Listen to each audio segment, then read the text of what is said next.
Meeting of July 9, 2018 of the Township of Washington Township Council. Adequate notice of the meeting was given in accordance with the Open Public Meetings Act by the Township Clerk to at least 2 newspapers emailed on July 5th, and this notice has been posted on the Township Bulletin Board and on the Township website. Please notify the Township Clerk for any disability requirements necessary for attendance at Mayor and Council meetings. The fire exits are located through the double doors to your right and through the door on your left. Please silence all cell phones. Please rise for a salute to the flag. Pledge allegiance to the flag of the United States of America and to the republic for which it stands, one nation, under God, indivisible, with liberty and justice for all. Roll call. Councilman Bruno. Councilman Casio. Here. Councilman Cumming. Here. Councilman Ullman. Council President DeSena. Here. Is there a special thing I have to read since she wants to come and open? No, you just do what you normally would do with your closed session resolution. Right here. Give them the whole thing or just the back? Yep. Township of Washington, Bergen County, New Jersey, resolution number 18-260, closed session July 9, 2018, whereas the public is invited to attend. Yes. Is this in closed? Yes, I have to read it. Okay, and okay. then I'm going to state that Patty would like to Okay, come just in wanted to make public. sure. Sorry. The public is invited to attend all meetings, whether denoted public or conference session. The Township Council, in accordance with general practice and the Open Public Meetings Act, will go into closed session for possible litigation and personnel matters. Our first motion, please. So moved. Second? Councilman Bruno. Councilman Casio. Yes. Councilman Cumming. Yes. Council President DeSena. Yes. Even though we just stated we're going into closed session, our first employee is asked to have her portion done in public. So if you can come up, Patty. Sure. Sit. Sitting here? Yeah, just in front of a microphone. Sure.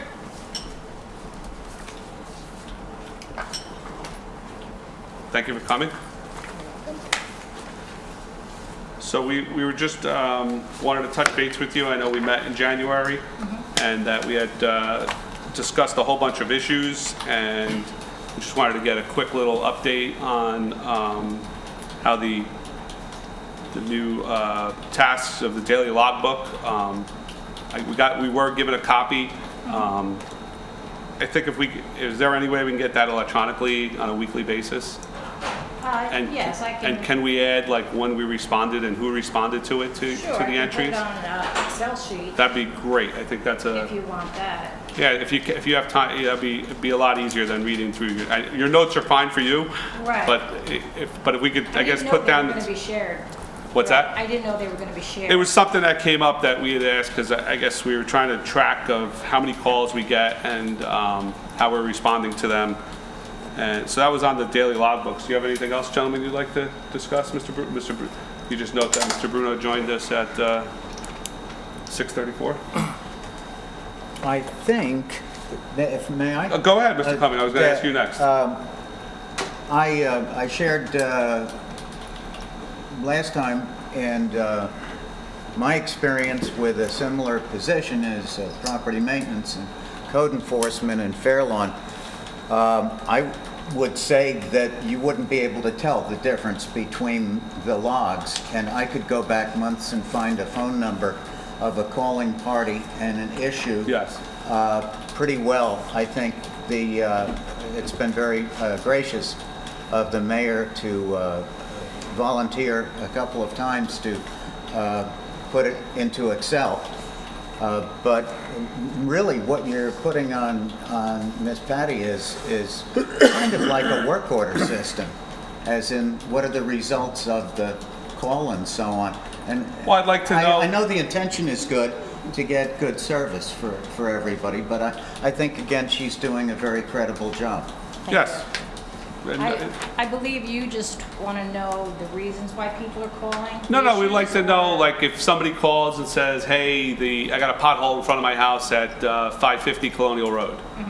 And I'd like to know that, we received it on such and such a date. Mr. Lawler was made aware of it on that date, and the pothole was filled on this date. I would just like to know, you know, how long it takes to. Those notes were for me, just as I answer the phone, people talk fast, people call, there's a lot of calls coming in. So I jot down the information, take the information, and then I resolve it. Okay. Whether it's telling Bill to, or asking Bill. We just like to know when they come in and when they get resolved. I think Okay, that's so you want- important. So do you want the date, the time? The address, what the issue was, and when it was resolved. Okay. Yeah. Mr. Mayor? Art, I had mentioned to Patty, at least I think I mentioned it, that she can continue to keep her own notes. Yes. If that And then at the helps end, you, maybe. but then just put them in an Excel spreadsheet either right after the call, or if you take time at the end of the day based on how many calls you got, because you are one of the many faces that the public deals with, and so we as a governing body want to just make sure that we're handling the residents' complaints. understand. I shouldn't even say complaints, issues, you know, they're not always complaints, I I'm said sure. issues, I didn't Yeah. say that. Yeah. There are issues. Yes. So I think that's the intent. And then on the preventive maintenance logs and the vehicle maintenance records, have we made any headway on that? Yes, Bill and Ron doing a great job on the Excel sheet with those. Okay. They're taking care of that end. Also Bill and Ron, okay. Yes. I saw them today. They are very good. I just want to sit with Bill next day. And they are too. electronic, so They are, and they are yeah. being backed up on the server? Yes. I just don't want it to I just- disappear like they did in No, the and I past. just want to tweak a few things, but so far, he's done a great job on that stuff. And then, are we keeping, or, I don't know if Bill's responsible for this, or a sewer inspection? I know we get a hand scribbled note from the field guys sometimes, you know, when they go out and look at all the sewers, Catch basins? the catch basins and the That's sewers. That's on the list Yes, now? Okay. yes. Because I know it came up as a point of issue with the DEP inspection, so Yes. we just wanted to make sure that was being addressed. And also the training log for the DMF personnel, because that was an issue in the, Training log for. any training that they're required to get on a yearly basis, that we're keeping track of all their Yes, certificates as far- and, Yeah, they're all, everything's up to date. okay. That's all I have. Anything else, gentlemen? Mr. Bruno? I had no problems, only praise for the job she's doing. Not knowing where this is going to go, I'll just share with you, I didn't make a copy, but this is a letter we got on May 9th from a resident complimenting Patty on a great job that she did. It was sent to me. I didn't think to spread it to the council at the That's fine. time, but, you know, just as a point of reference. If I had any complaint letters, I would share those with you also, but there aren't any, I'm happy to say. Is there a possibility with our server to have a shared file that people can go in and look at? You know, if you go into a shared file, you can look up DMF. You can go to a folder called call sheets, and then it's available to anybody. Do we have that on our server? I would have to check with Jim, our new IT person, to see if he can make that available. Be happy to do it. So do you have templates that you're working with? A template meaning like, you know, here's a form, here's a schedule, and really it's almost what you do is just plop in the date, the reason. I mean, is a form set up? If you set this up for any of the information that we're asking, if you set this up in Excel, or if you haven't, it can be. I will be doing that with the log. And then you just plop it right in. If somebody calls, you know, you put it right in and boom. Yeah. You don't have to do anything after that. Just make sure you save everything, obviously. Yes, I will do. Okay, in because that it would be going so much forward. easier.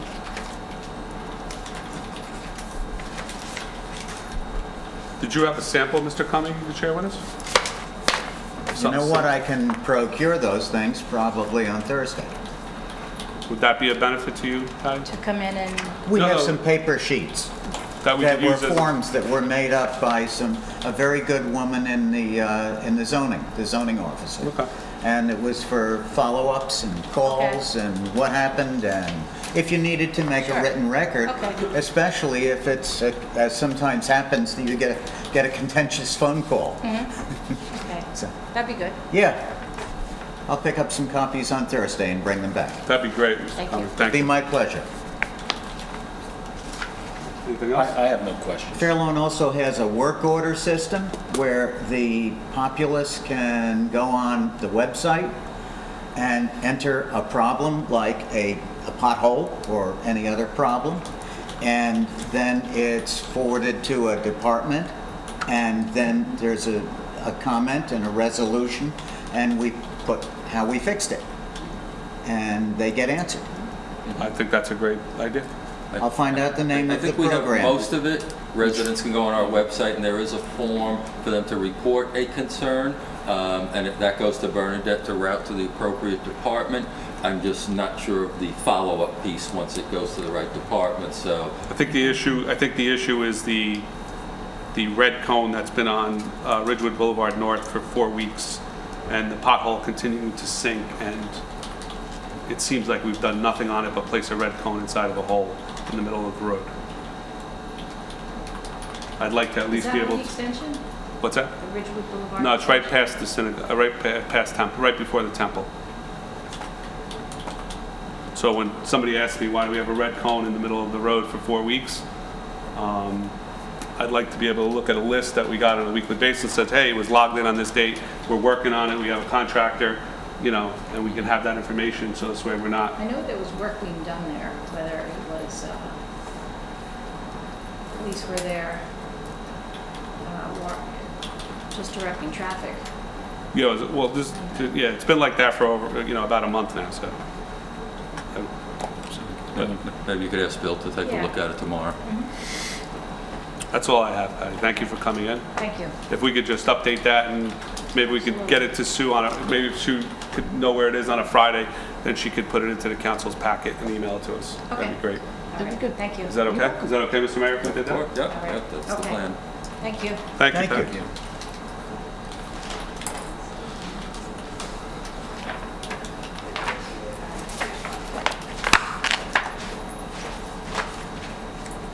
We will now go into closed session for the remainder of our personnel. So we will need a few minutes for Ricky to turn off we are off the air.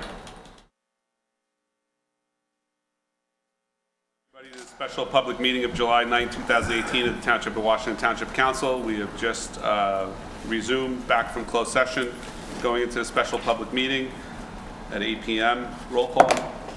Councilman Bruno? Here. Councilman Casio? Here. Councilman Cumming? Here. Councilman Ullman? Here. Council President DeSena? Here. Here, there, and everywhere.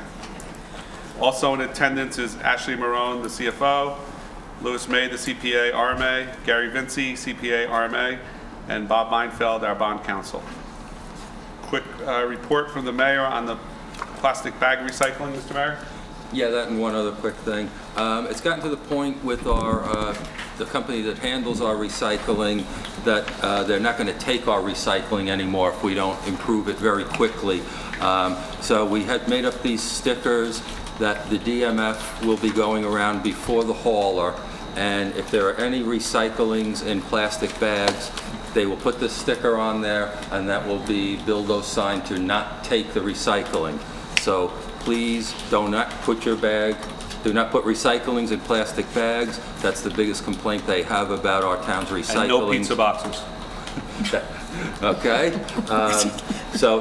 and I'll be doing a reverse 911 call for this during the week, so anyone not watching the meeting who's signed up will get the notice.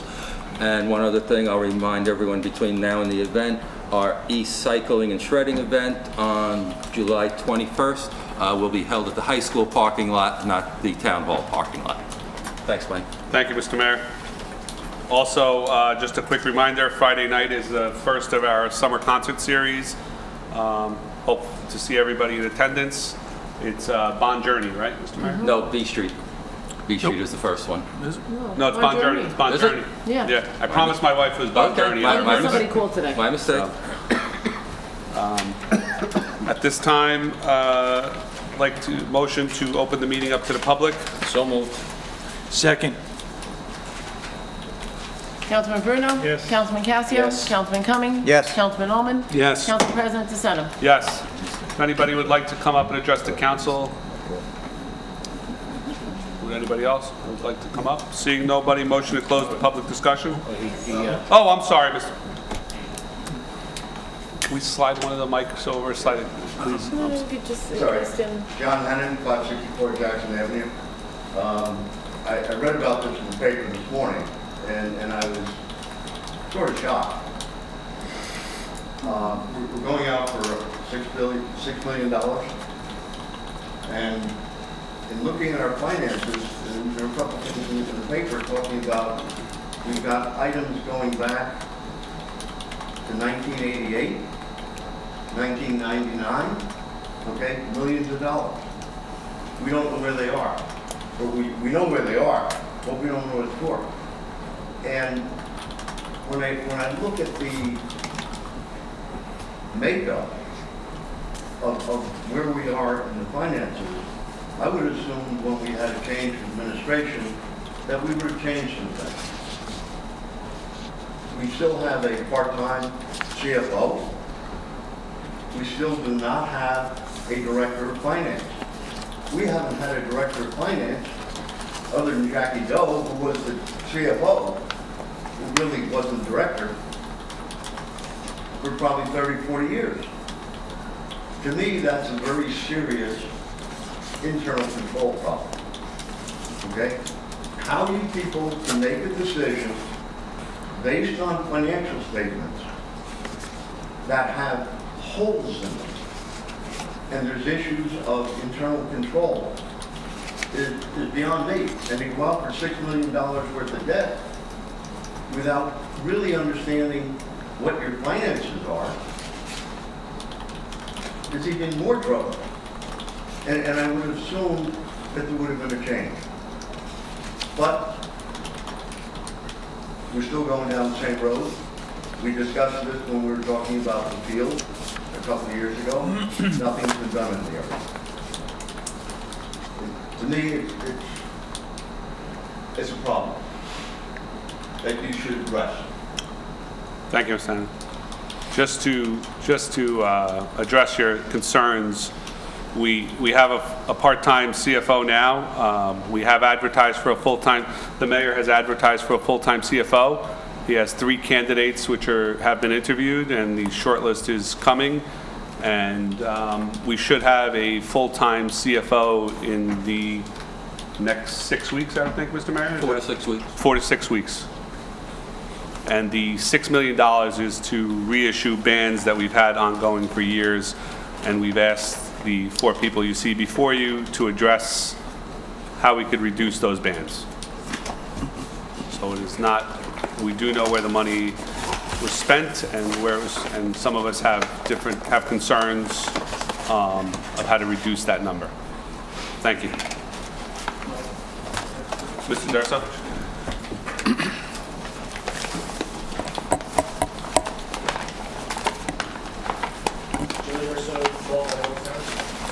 Just to echo what Mr. Henning said, it sounds great that you possibly have a CFO coming on board. He's right for He's got to years. come closer. You got it. For years, Mrs. Rowe was the chief financial officer, finance director, and the treasurer, which I don't think we will have. We have a part-time CFO now. It's great that you guys are getting organized. Yeah, the $6 million, I know people always hear $1 million for the school, back in, I think somebody mentioned the Reagan administration, that's great. But where's the progress here? I mean, I guess my biggest question is, I see the new auditor and I see the old auditor. Why do we have both there? For what reasons? Like, why do we need 2 auditors? So, if I may, Yes, Mr. Ullman. at the last meeting, it was requested that Mr. Mai attend as the auditor. I agree with that, given that we are going to be talking about some issues that potentially were raised in the auditor. I did ask that our prior auditor, and currently, I don't know the official role, but the firm of Lurch Vinci provides some accounting support, and they also have quite a bit of history. So not that Mr. Mai doesn't, but if we're going to be having a discussion about items going back, 100 years, maybe we should get someone who has some insight into that. So I specifically made that request that a representative from Lurch Vinci come to the meeting. I don't, you guys are on the council. I just was nothing against Lurch and Vinci, but they were here for a lot of years. Usually you should change over after a lot of years and maybe revisit and come back. But I guess it's a good thing that everybody's trying to get this town in order. I'm interested to hear what you guys have to say and what you can say when we close the meeting, but just, thank you. Thank you, Mr. Durso. Would anybody else like to come up and address the council at this time? Seeing no others, can I have a motion to close the public discussion? So moved. Second. Councilman Brito? Yes. Councilman Casio? Yes. Councilman Cumming? Yes. Councilman Oman? Yes. Council President DeSena? Yes. Discussion on financial matters, including but not limited to the issuance of bands R18-253. Quick comment, the council up on the dais decided to withhold on Resolution R18-253 at the last council meeting and invite our guests who are here in front of us, both the new auditor and the former auditor, the CFO, and bond counsel at this time to address some of your concerns, Mr. Durso. We're trying to get to the bottom of it. It's a lot of work, and we're trying to get it done. So we thought this was the first step in getting that done. So, Mr. Bruno, if you'd like to begin. Yeah, I assume everybody has a copy of my email with the page numbers that I went through Yes, thank and you. the schedules. Yes, thank you. Folks at the table there? Okay, so there's a couple of issues, and I just want to go through everything that I have been asking for and going through for years, and not quite sure that we get the 100% answer. And when we sat last week with an ordinance to approve $6 million, some of it went back to 99, 2007, 12, 13, 14, 15. And I, for one, was just not clear why. And if this money is no longer being used, why don't we just cancel everything or use the money for some other interest? So what I did was the first thing, which is the infamous on page 8 on the audited financial statements, we have a surplus, which is a current fund surplus of $5.2 million. I believe for the budget, we used 2.1 of that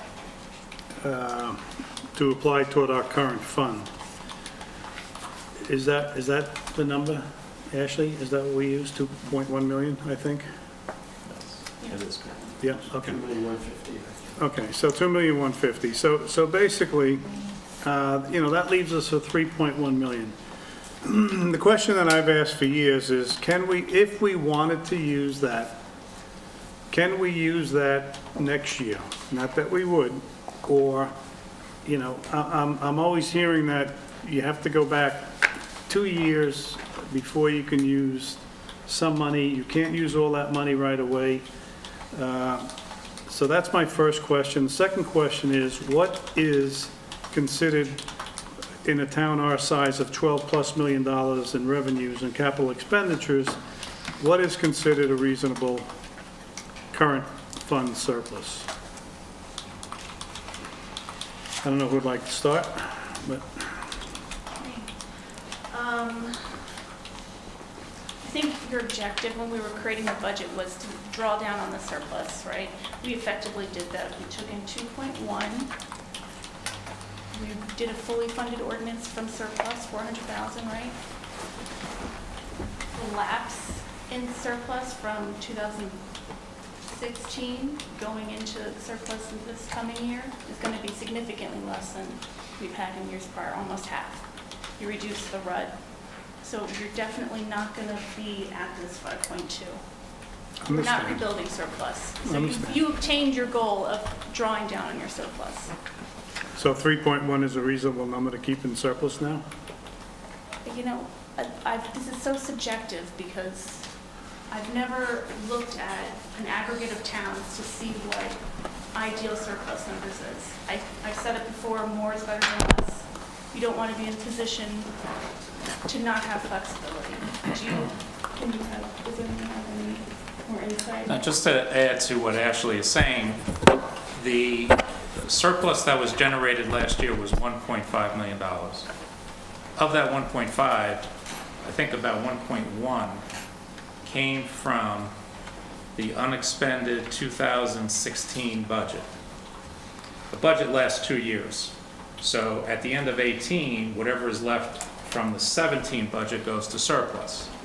I think what Ashley is saying is that you may have had the windfall of $1.1 million lapsing to surplus at the end of 17, but she doesn't believe you'll have that number available going to surplus at the end of 18. So if you're at $3.1 million now, your tax collections are always excellent. You collect nearly, or right around 99%. But if you replace that 1.1 with 700,000, then obviously the more surplus you use, the challenge will be in the future years as to what level you want to be at, because you're not going to be able to sustain a drawdown of $2.1 million in the future because you're not replenishing it. So whatever you use in your budget, the key is really the ability to replenish it, or you're using it for one-time expenses that you know will go away. So, thank you. Mr. Beinfeld? I guess as bond counsel, do you have any thoughts or opinions on what an appropriate level is? Because to me, 5.3 seems pretty high. Certainly we don't want to be at a point where we have no surplus and are tying ourselves, putting ourselves in a corner. So is there guidance? Is it a percent of revenue? Is it a percent of expense? It's a good question, Councilman. I'm going to defer mostly to the budget side of it. From my point of view on the legal end of it, there's no legal requirement, but the most important thing I would think from our point of view when we access the public debt markets is to have a surplus that the credit rating firm who is going to rate the bonds or the notes is going to be comfortable with. And I think that analytic by the credit rating firm has to do with the overall budget picture and many, many variables on the financial end that I'm not as versed in exactly what those would be to attain the rating. But I think the most important thing from my point of view, from the legal end and from the marketing side of the debt, is to have be in a good position with the rating firms that they would be comfortable in maintaining your credit rating or enhancing your credit rating if those are desired goals. Sure. Okay. Thank you. So by us using the 2.15 million this year and dropping it down into the 3.1 range and then a replenishment to 3.8, let's just say, for 2019, do you feel, Mr. Beinfeld, that that's going to have a derogatory effect on our credit rating? Or I wouldn't. Again, I will defer to more to the financial end of that as to, if I can, the gentleman who would usually interact more with the rating agencies, actually in the rating agency process. I don't tend to present the financial pictures to them. Mr. Vinci, Mr. May, how a town of our size, do we have any idea of what somebody with a $12 million budget typically has as surplus? I know it's hard. You're looking at it in a holistic. In Bergen County, we one of the highest towns of surplus, which I think we are, based on what my research I've done. It's very rare to see even a $3.8 million surplus in our towns. 5.3 is just unheard of in 2018. So even the 3.8 is, I don't see a lot of towns that have 3.8. But is that just keep our great credit rating we have for getting bonds, or what will affect, if we drop it down to 2 million, let's just say in a few years, because we go out for expenses that we know are one-time expenses, who could tell us how much that'll hurt our credit rating? How do we find that out? What's that, Mr. I said I'll go this time. The likelihood that having $3.8 million of surplus on a $9 million budget, obviously that is a great percentage. I mean, the old rule of thumb years ago used to be like 10% of the budget. But if you remember earlier this year, I was on your distribution list for the, I guess it was Moody's evaluation of your credit. And there they said they basically said you had excess surplus. Yeah, Well, I mean, which was obvious, because you had, and not just addressing the surplus as this one line, but what they do is they look at all your other, like that $1 million that you have sitting there, and some of these other and they kind of mush that all together, and that's how they really come up with what your actual surplus is. However, having said that, you have an excellent surplus. I don't know that it would affect your credit rating now. What I say today depends what happens to the market tomorrow. It could change anything that I tell you today. yeah. But I think that in of itself wouldn't hurt your credit rating. If you're going to wind up with a full-time CFO, and you have a full-time administrator, and you're starting to put together that management team, that's a big item in the credit ratings of other places. I have towns that have $10 and $12 million surpluses, and one has 40, but their budgets are considerably more. I mean, they may be getting close to 10% of their budgets. Because it's a $400 million budget. So. Right. Okay. But I have other ones at 50 millions, and they're maybe like at 20%. They're AAA rated. I have 2 AAA rated towns. Okay, so they kind of look at the whole picture. I think your surplus is good. I agree with Ashley. You're not going to replenish it. I mean, I had nothing to do with the budget process per se. But I think your surplus at the end of 2018 will probably be less. I do understand even though you have 3.1 million, I understand you also are not going to be, from what I understand, you're not going to be using that 350,000 you set aside for tax appeals. That was what I understand. That was settled in a different manner, so you'll be able to either save that for future events or put that back in surplus. That might make you higher than 3.8 million. But I mean, ultimately, they're going to look at the whole thing. They look at your collection percentage, 99+% every year. They look at your economics, like your employment, what's your employment percentage. They look at your income per capita, and they do a whole big thing. But I would suggest at this point that it probably will not reduce your credit. I think when I read the article about the credit rating, there were 2 main reasons that we were rated excellent, which is actually good and bad. One was we had a lot of cash, and 2 was we had very little debt. But we're not running a town for cash, and obviously we need to incur debt to correct the problems that exist in this town. So although our credit rating was great, on the flip side, it says, you're sitting with bundles of cash and no debt and nothing's being done either. So this is why, again, we're sitting here to try and turn what we can, this liquid stuff, and use what we need to get this town back on its feet.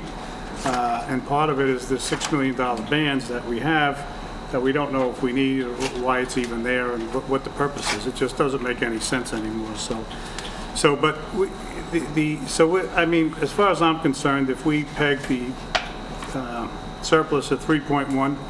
Obviously, it goes up if we don't spend everything that we budgeted. A lot of the items that you spoke about, Mr. May, have been budgeted, CFOs and all part-time, full-time people. So it's actually in there. So I'm not too concerned that that's going to be eating into the budget, the surplus that much. So for argument's sake, I think we feel comfortable with a $3 million number as a surplus then. Peter? Yeah, based on what I'm hearing, I would say anywhere from 2.5 to 3 million is a good number. And can we use this next year? Not that we would, just so I understand that, because I'm always told that we have to, you have to wait 2 years before you can use the surplus. I mean, is it readily available in 2019 if we did a budget and said we want to take all 3.1 million back? Not that we would, can we do that? We can, okay, so then there's no restrictions. I guess that's my question. But Mr. Bruno, just to be clear, we have no intent of taking the $3.1 million back. Nobody's saying that. It's just a scenario we're running. My question is whether there are restrictions or not. I know, but I don't want anybody in There the are none. public to think that we have any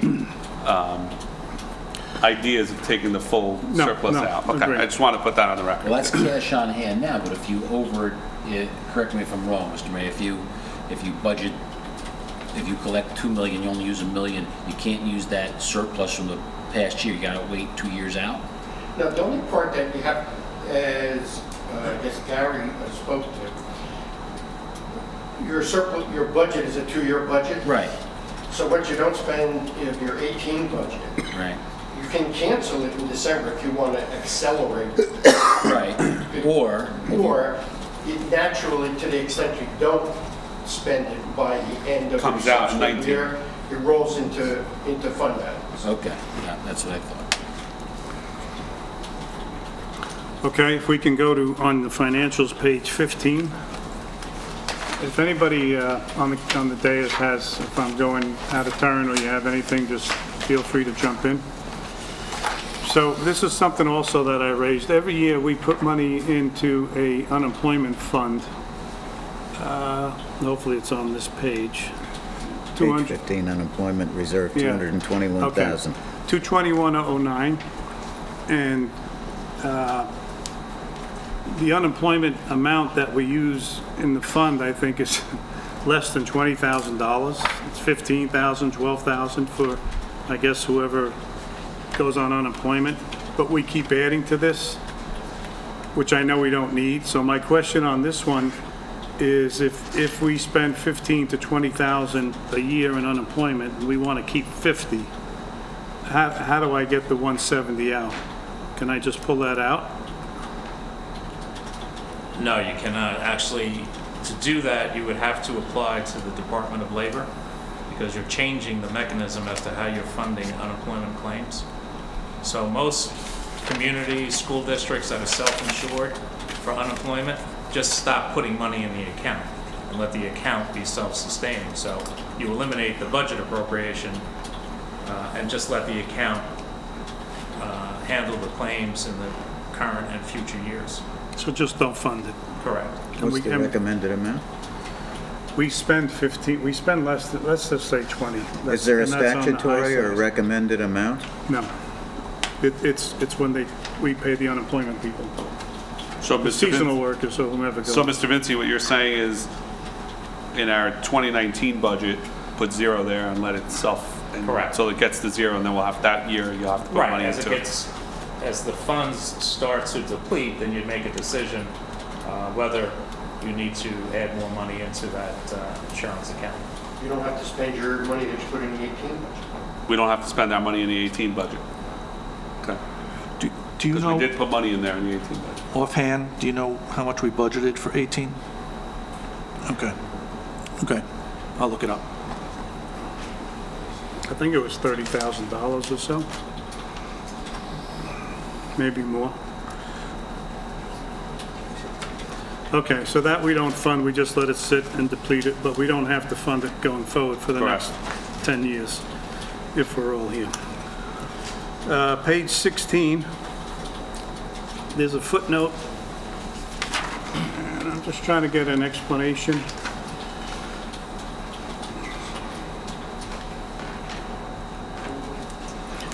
And this relates to Exhibit C17.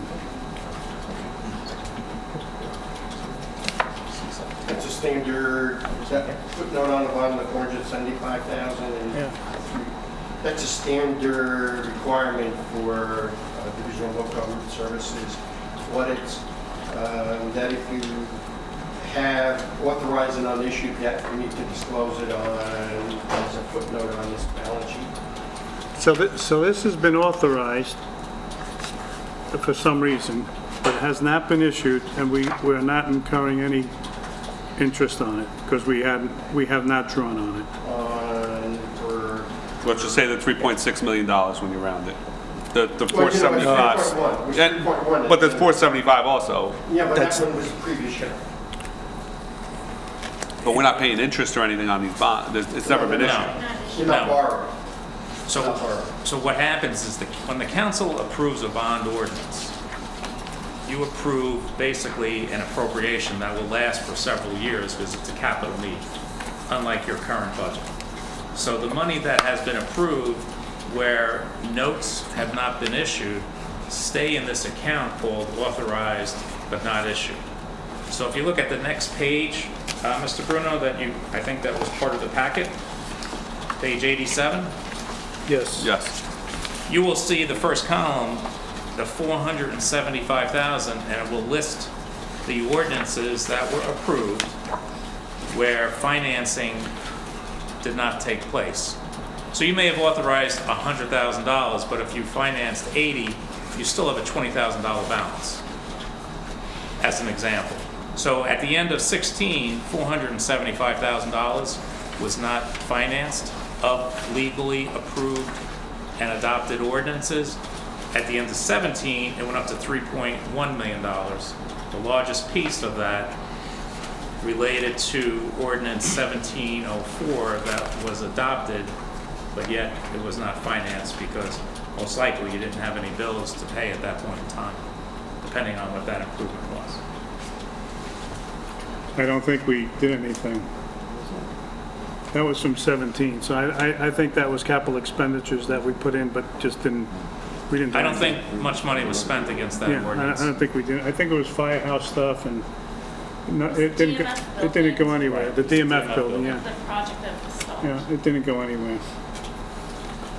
So is it suggested that we not authorize these anymore and just get rid of them?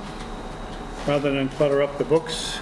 Well, part of Mary Ann's efforts was to go back to prior year ordinances and spend from them. So to speak to the gentleman's question why we're issuing debt on a 99 or 98 ordinance, it's because it wasn't previously funded, we spent against it, now it needs to be funded. Is that, It needs, To be financed. it needs to be financed? no, it needs to be Spent- financed, but it doesn't necessarily mean we're going to spend it. We spent it already. Oh, we spent it? That's right, because Mary Ann, we were trying to tap in old ordinances to close them out.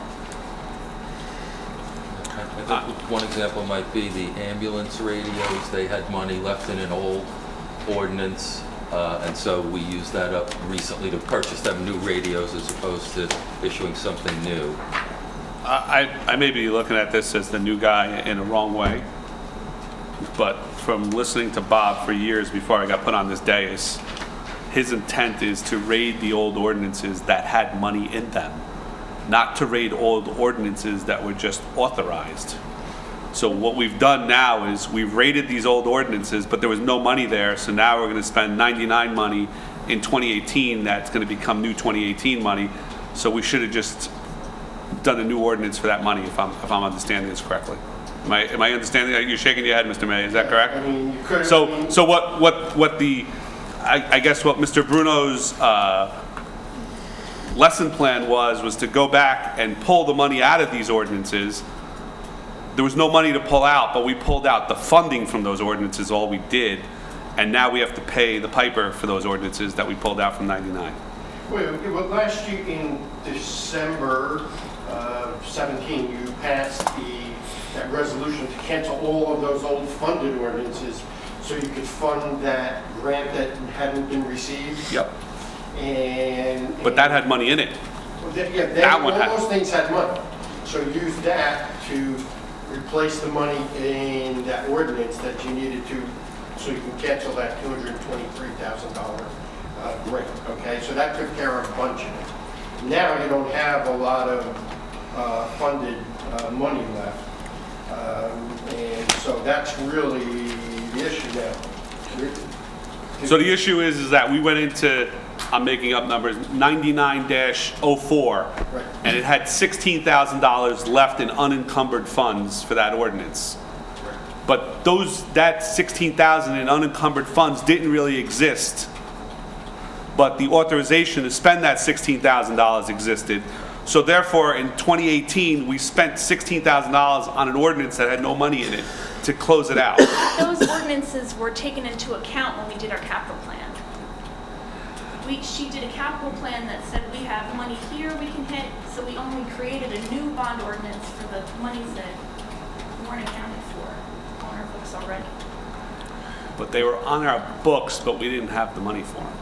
I think the confusion is you had the legal appropriation, but you did not But our bank account didn't cash. have the money in it. You didn't have the cash, but as long as you had the legal appropriation, you were perfectly fine to do that. But you needed to know that once you did that, you had to then finance those ordinances going Okay. forward. Would it be a correct statement to say, just looking at a dollar as a dollar, whether we took it against the 1999 ordinance or had we canceled that ordinance and made it current, it's still the same dollar that was going to be spent. It's just a matter of spending it against an old ordinance that had something left open, or canceling that ordinance and putting it into a current ordinance. Right. Okay. We kind of, we Thank you. skipped a step of having to pass another ordinance. But the issue with the receivable was technically, we wrote off a receivable that shouldn't have been on the books. So we had $220,000 that we wrote off old money that we had taken to write off a receivable. We didn't have the receivable, we would have had $220,000 that we could have used for whatever we wanted. So that was just a clear write-off. I mean, we just lost that money. Yeah, that $250,000 is gone. I know, but so I think out of the 400 some odd thousand, if I do it in round numbers, it's 2 and change. I still think we have about 150 of unfunded, unused ordinances. That's my guess. And I would like to get all that canceled and out. Even if it's taken into account, into a capital plan? Well, whatever was taken into, well, see again. My question is, we had 400 and some odd thousand, we used 200 for a grant. If we took money out to go into a capital fund, that's fine. What's the amount that's left that we still have to write and use? That's all I want to know. So if it was Funded taken, ordinances? I don't know. Funded, not what we did with this. funded unused. I'm very upset because I thought we were rating funded ordinances, not just rating ordinances to close them out. And that's where I was misguided. As you're looking that up, or I don't know if you have it quickly, but I have a question for the bond counsel. So I look at the schedule of bans, and the first ordinance is 99-7, purchase of equipment, and it's $40K, and it has a useful life of 5 years. And I guess my question is, we're now in 2018, which is 20 years past, and we're still funding these. The useful life has passed. This equipment, I'm sure, is long gone. That doesn't, you mentioned marketing, that doesn't cause a problem for you? Sure. That would, my notes indicate that the first time that, so the New Jersey law allows you to issue notes for 10 years.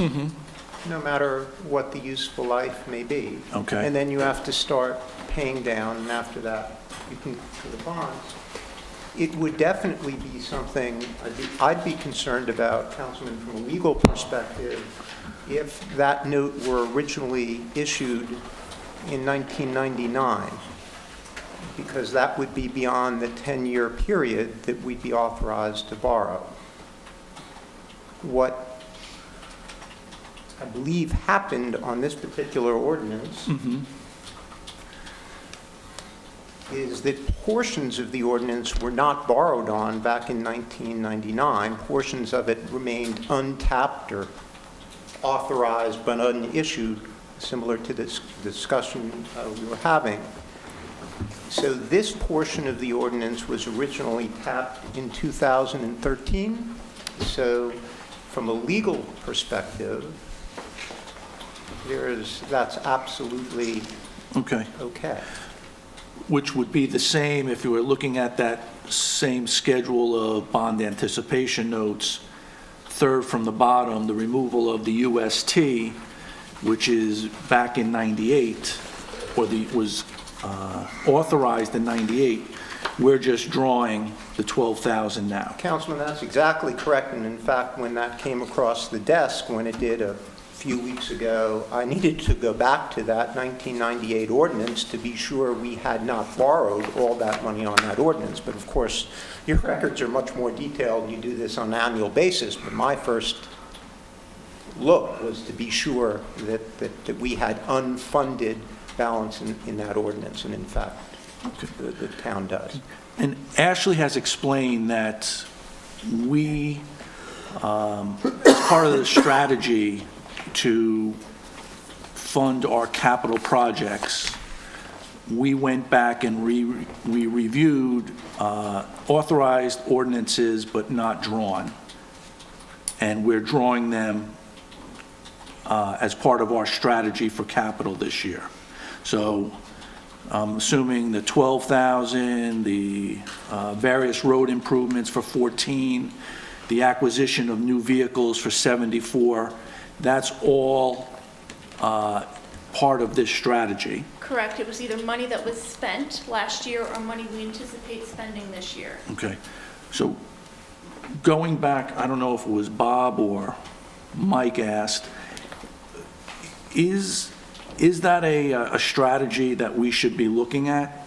Or should we be canceling this debt and or canceling these authorizations and issuing new ordinances, new bond ordinances to support current? Because, you know, to me, it's just something that was authorized literally 20 years ago that we're just drawing down now. I don't think the people 20 years ago thought they would be writing a check that we'd be cashing 20 years later, and I'm not sure we were advised before that we're using this, but I don't know if that's how we want to operate going forward. I mean, The one clear advantage to tapping old ordinances is that you don't have to go through the adoption process, which is costly. You have to advertise, you have a bonding attorney, there's things that are involved with adopting new ordinances. sure. You need the 5% down payment, there's things that go along with it. So the advantage of tapping old ordinances is kind of removing that from it. Basically what you're saying, we've already spent that money the first time. Right, When the it down was done. payment's taken care Right. of, we have these authorizations that can be used. Sure, but, I mean, and shame on us as a governing body, but when I read 1704, various improvements for 75K, and I ask anyone on the dais what that was for, I could ask anyone at the table, you know, what was the original intent, you know, and I understand Respectfully, we, you pass the ordinances. excuse me? Respectfully, I you agree. pass the ordinances. I agree. Okay. I fully agree. This is not an accusation. It's more thinking out loud that I think we need, as a governing body, to decide how we want to do this, because I just, in order to affect transparency in this and full visibility, I think we might consider taking on that additional expense of bonding new and having complete transparency as to why we're doing it. Well, 1704 is a new bond ordinance, right? It was It's a newer passed one. last year. So 90 I think you're 98? questioning it sounds like you're questioning the title. Why is it called various improvements and not repairs to the DMF building? Is that the question you're asking? That's one of them, yes. So the reason why there's a broader naming convention is so that you can kind of pay for unanticipated expenses. So if you had a bond ordinance, maybe I'll can talk more I about can. it. I don't have that ordinance right in front of me, otherwise I could, Can, The only thing, just so I understand what you're saying, I understand what Mike's saying. So if you go back to 13-20, various improvements, 70,000. So we sit here, and we've sat here for 2 years, and we've said the same thing. Why can't we use that money for improvements in the town to get new doors, for argument's sake? And the answer is, well, I have to go back and look at 1320 because it says various improvements, and all the ordinances are specific to what we say, and we never get an answer. We don't know what variance is, not you. We never know what various improvements means. And it's so vague, and everything is dumped into these categories that have no explanation. So we sit here, again, not knowing what variance ordinances are from 2013. so very quickly, we passed 1703 and 1704 in 2017, which are approximately 3.2 million and change. Right, Mr. May, Mr. Vinci, would you agree to that? Yes. So to pass those two ordinances, we made a 5% down payment. Yes. So we spent 160,000 possibly, right, about that to make those? Well, the down payment for those ordinances were pulled from Yes. capital, the capital improvement fund Okay. that were already there. We So- didn't use the money, Mike, because we had What's that? excess in capital, so we pulled it from capital. Yeah, but what I'm Instead saying is, so of in refunding. 17, we spent $160,000 of our taxpayers' money to fund two ordinances, which have gone nowhere. The road program And- is complete.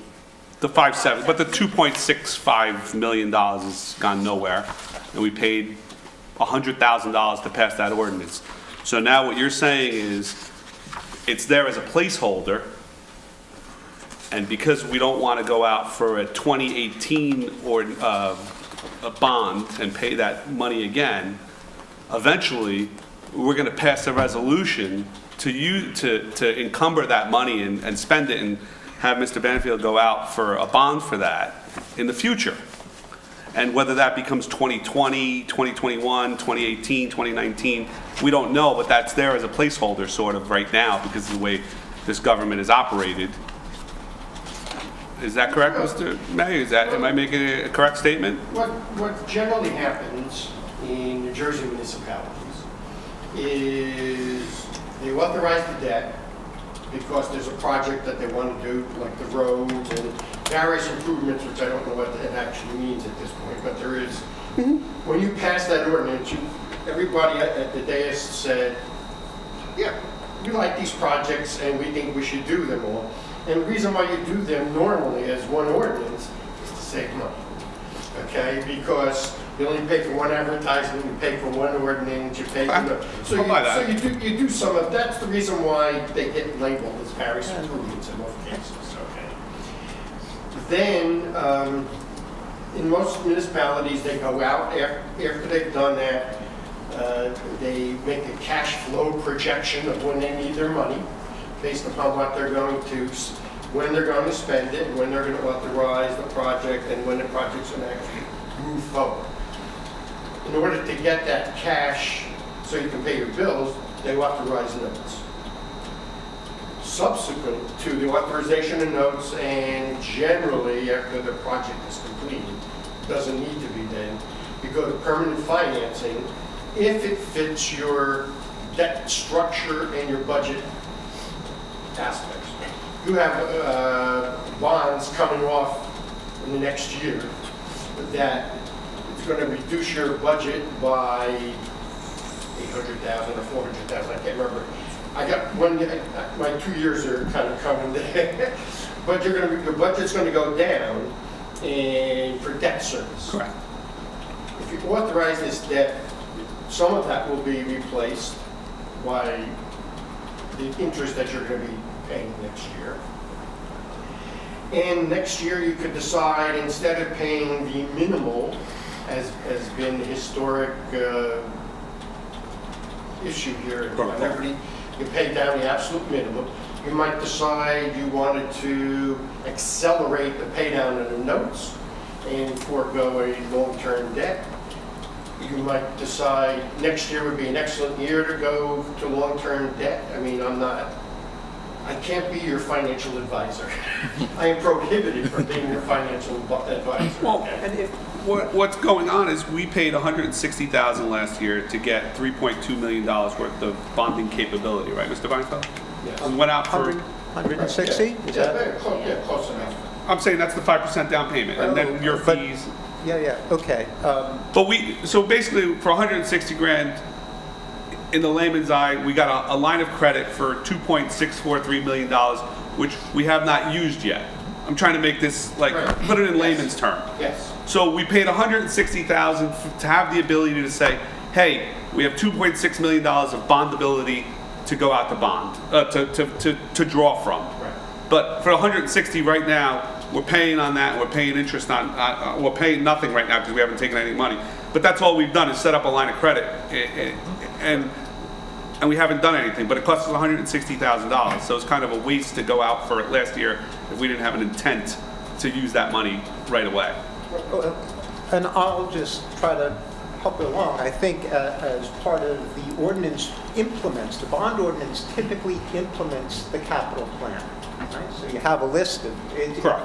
here it says various purposes because in a title you don't want it to go on for 3 pages. Yeah, because it could include right? soft costs, Right. it could include hard costs, the whole nine But yards. it Yeah. includes very specific projects, actually, those ordinances. We basically, bond council typically takes the capital projects in the budget and puts them, throws them all into a bond ordinance, so you have a line of credit to do the projects that you've authorized in your capital budget, and now you've made an appropriation to spend money when you want. Now, you have a line of credit to go get those funds when Correct, you the need it on the 2.643 capital million, markets. yeah. You may decide to get half of it now, you may decide to get none of it now, so you're not paying any money on that.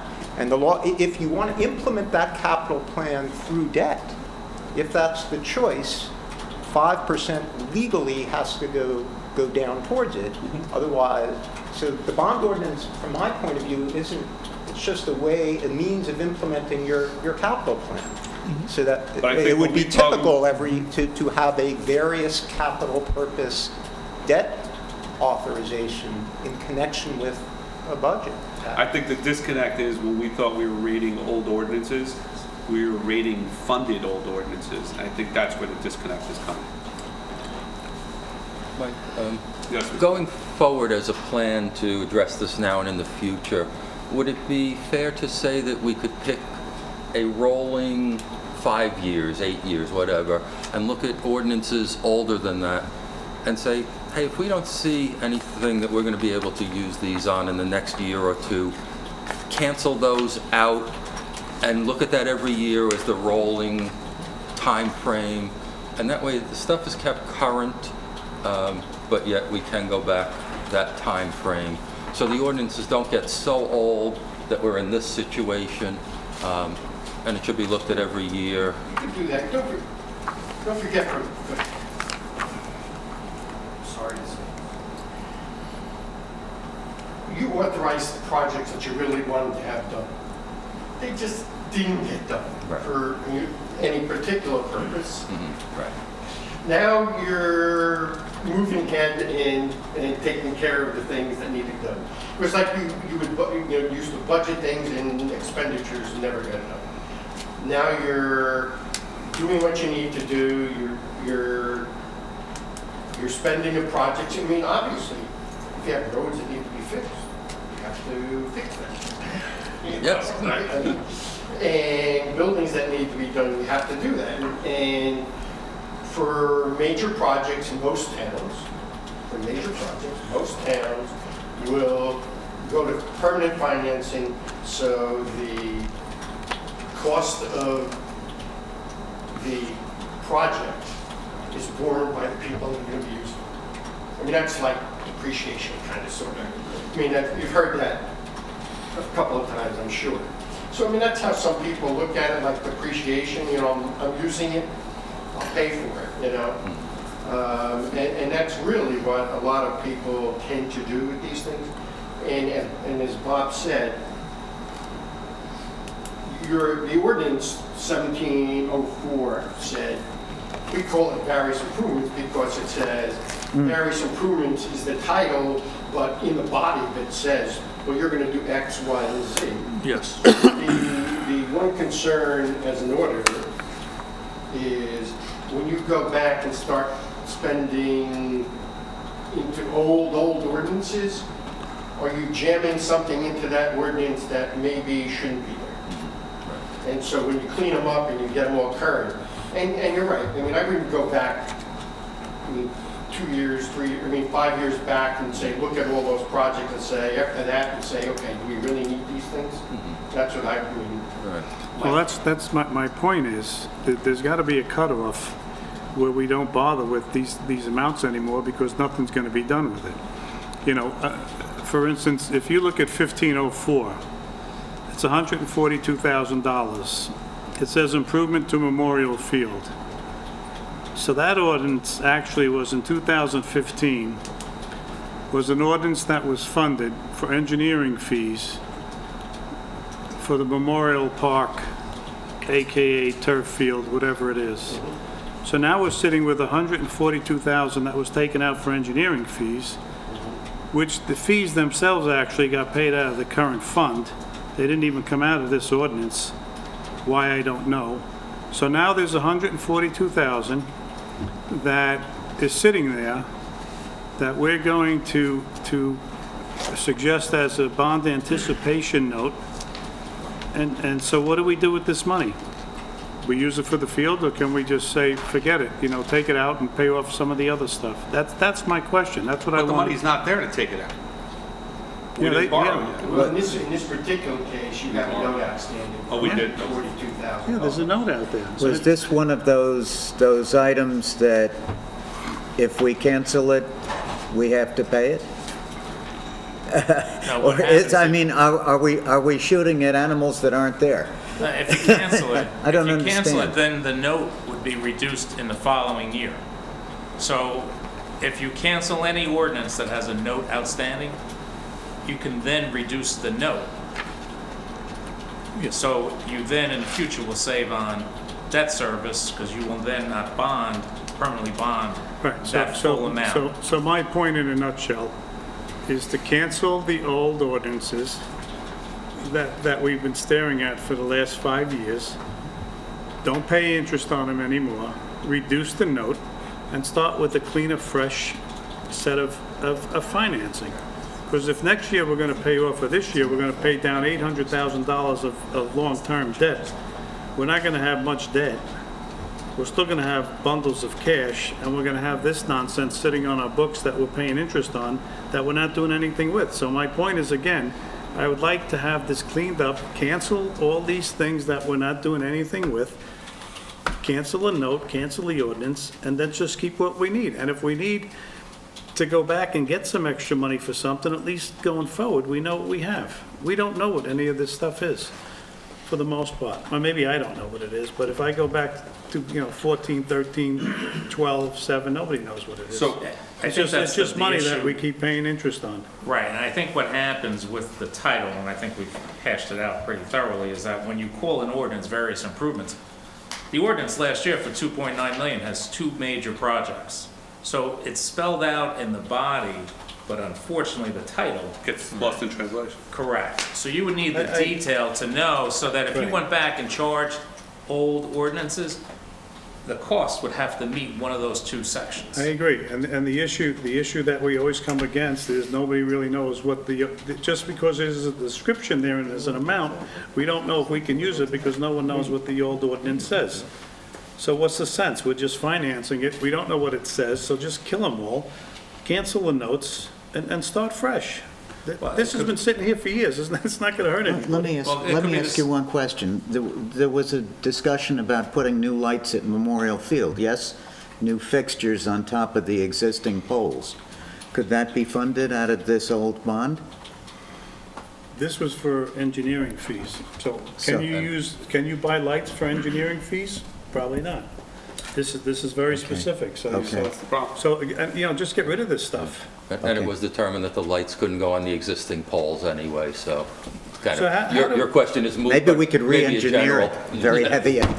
So how can we make a full court press to look at all this and come up with a suggestion to say anything from 14 and prior, we want to cancel all the notes? I have an ordinance to cancel unused ordinances. We're going back and forth between administration because there was a question on one or two that I had put on the list that she didn't want on. So we're in the Well, process. who doesn't want on? The administrator, Why? because she was planning on spending against them. But is it in the budget? Do we know about it? Is her call? I don't know if it's her It's- call. it's You have the appropriation. Oh, we do? Okay. The ordinance appropriation from previous. Okay, so you're putting together a list of everything you feel we should cancel that's old, Right. and cancel the notes, be done with it, we won't ban them. So does that mean we don't put this on the 6 million, or we do this short term and then pull it off, or how does that work? There's two parts to that. Gary has a different opinion, right? Just trying to give you mine. Your budget this year had pay downs appropriate to the various ordinances in your usual manner, minimum funding, okay? So some of the notes that are outstanding as of December 31st will have pay downs automatically. They will be reduced. To the extent that you cancel or you don't renew a note, okay? You have to make sure you have the money in the bank to pay off that money when the August rolls around. If I could follow up on that, that's from my point of view at least. If you cancel, I want to make sure from a budget and from a borrowing point of view, it's the same thing. If you cancel it, in my mind, that would mean that the money from the note is there, hasn't been spent, is sitting there. Therefore, when you roll over the note, you wouldn't need, if you don't want to continue borrowing the money, it's right there. Hopefully the budgeting side, there's no problem here, but you just use the money. It's like you've pulled on your line of credit, hasn't been used. But the key, at least from my perspective, and there may be other concerns, is that the expenditures haven't been made, because if the expenditures have been made, you won't have the cash to retire the maturing note. Understood, but if we have a balance here that we're looking to ban, doesn't that say that it hasn't been spent? Well, I'll address it first and let the others. I would typically not, no. It just means you have that authorization. How much of the 6 million or the 4.7 million that's out there now is in the bank and not spent? Don't know. That's a completely different question So who than the knows borrowing that? amount of how much of that borrowing remains. So who gets that number? At December 31st, it's the bottom of page 79.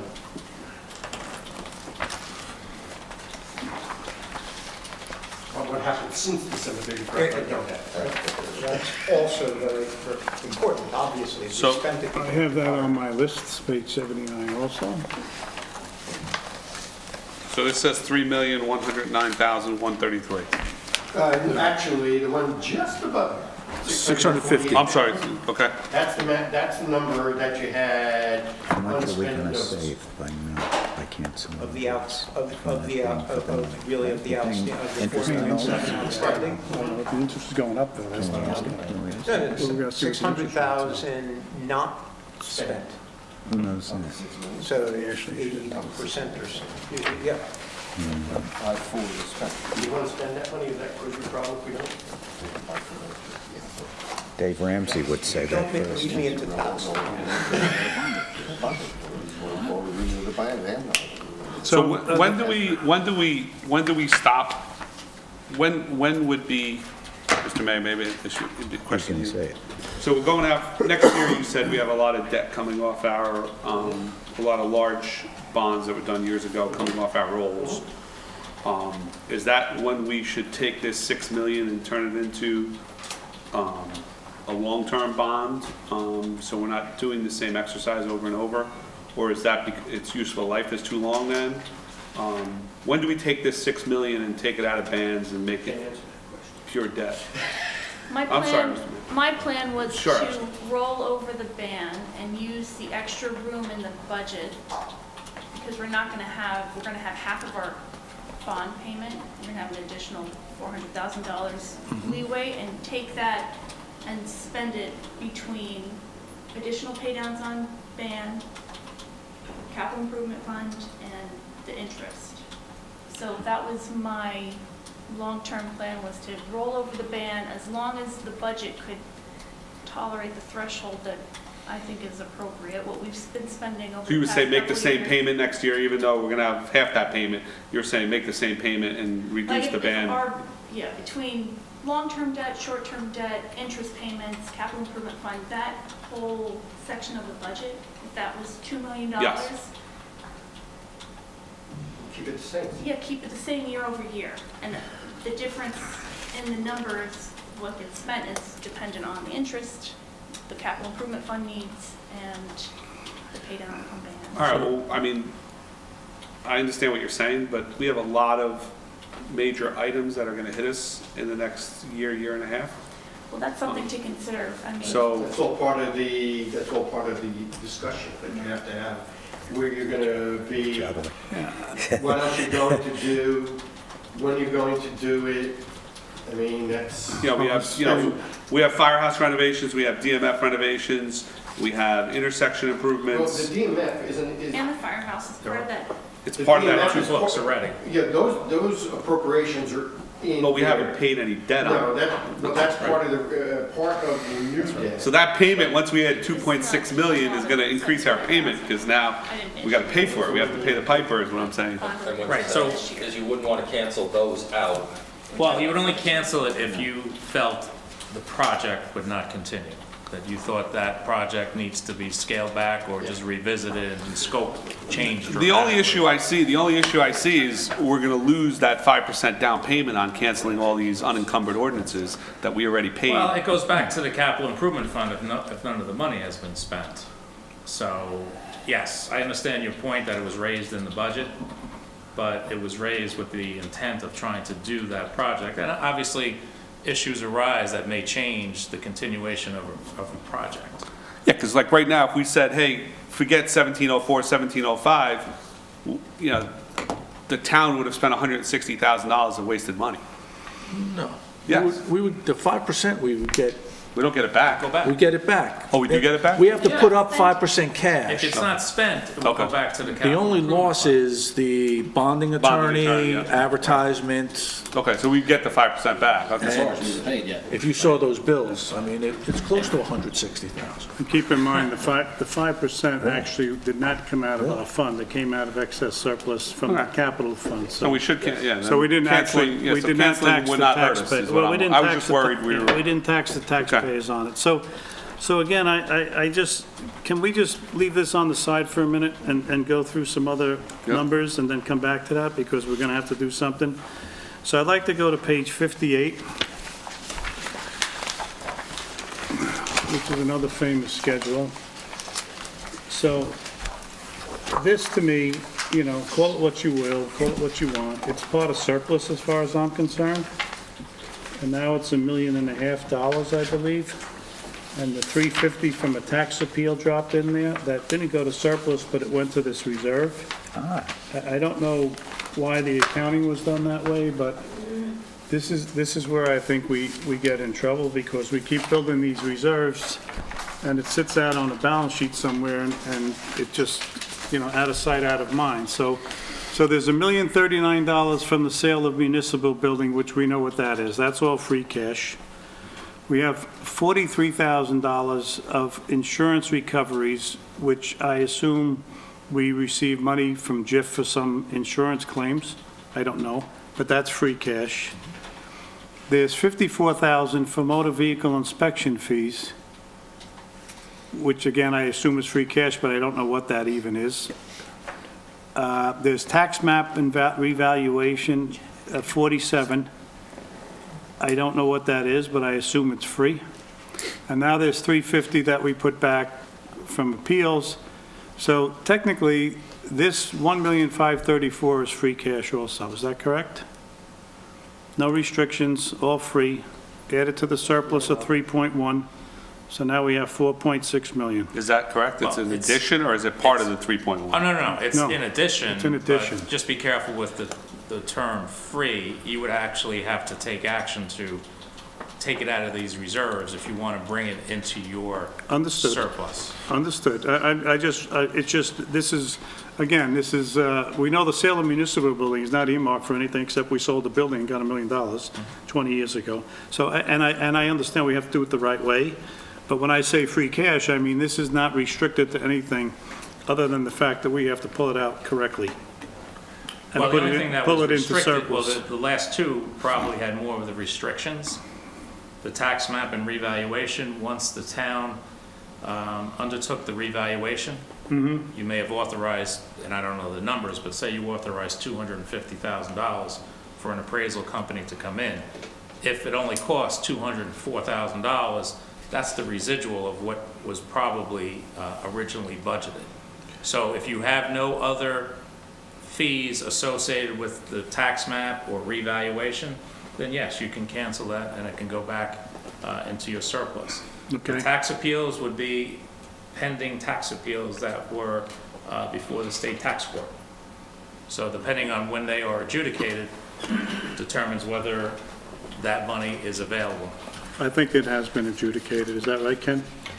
There's very few appeals left. Yeah, but this was the big one, I The thought. big one was the appeals were all withdrawn. Right. If you remember, there was Right. no refunds to pay, so that money was available in terms of not having to budget for it. Okay. And so future assessments would just move ahead. So your other option too is, as the question was raised with the unemployment account, Yes. every town faces tax appeals on an annual basis. I don't know what the exposure has been the last couple of years, but one, you could either leave it there or you could cancel a portion of it and just leave a residual amount should other appeals be filed.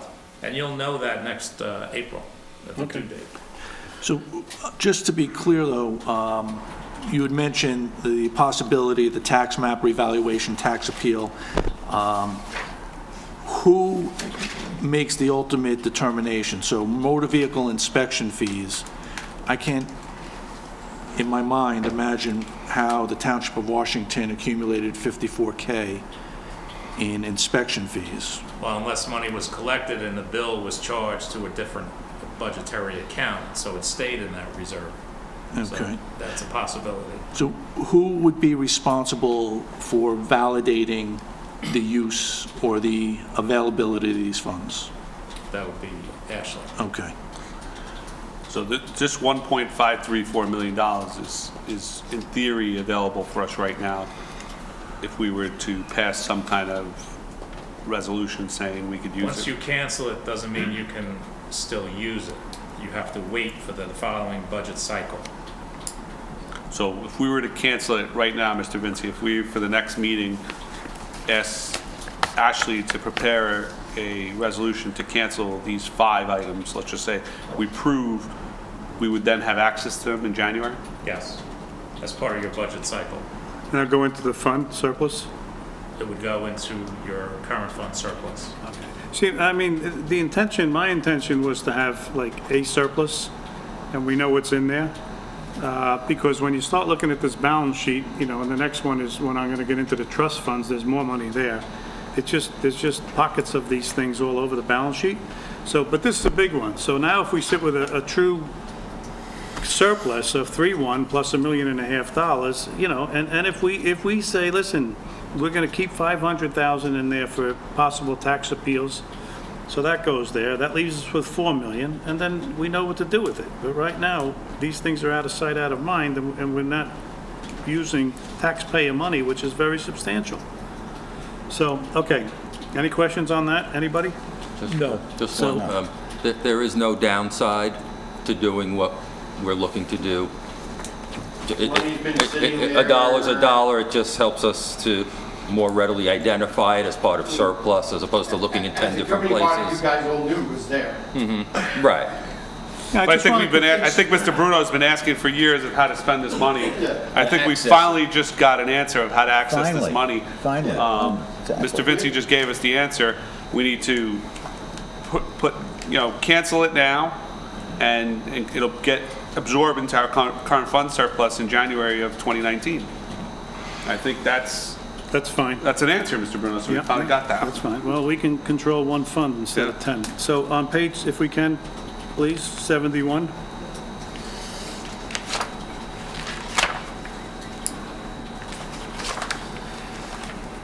So it's my understanding with trust funds that these need to be used for the purpose of what they're there for. So if we look at 750, I'm not concerned about. So tax sale premiums, there's 45,000 of a trust fund.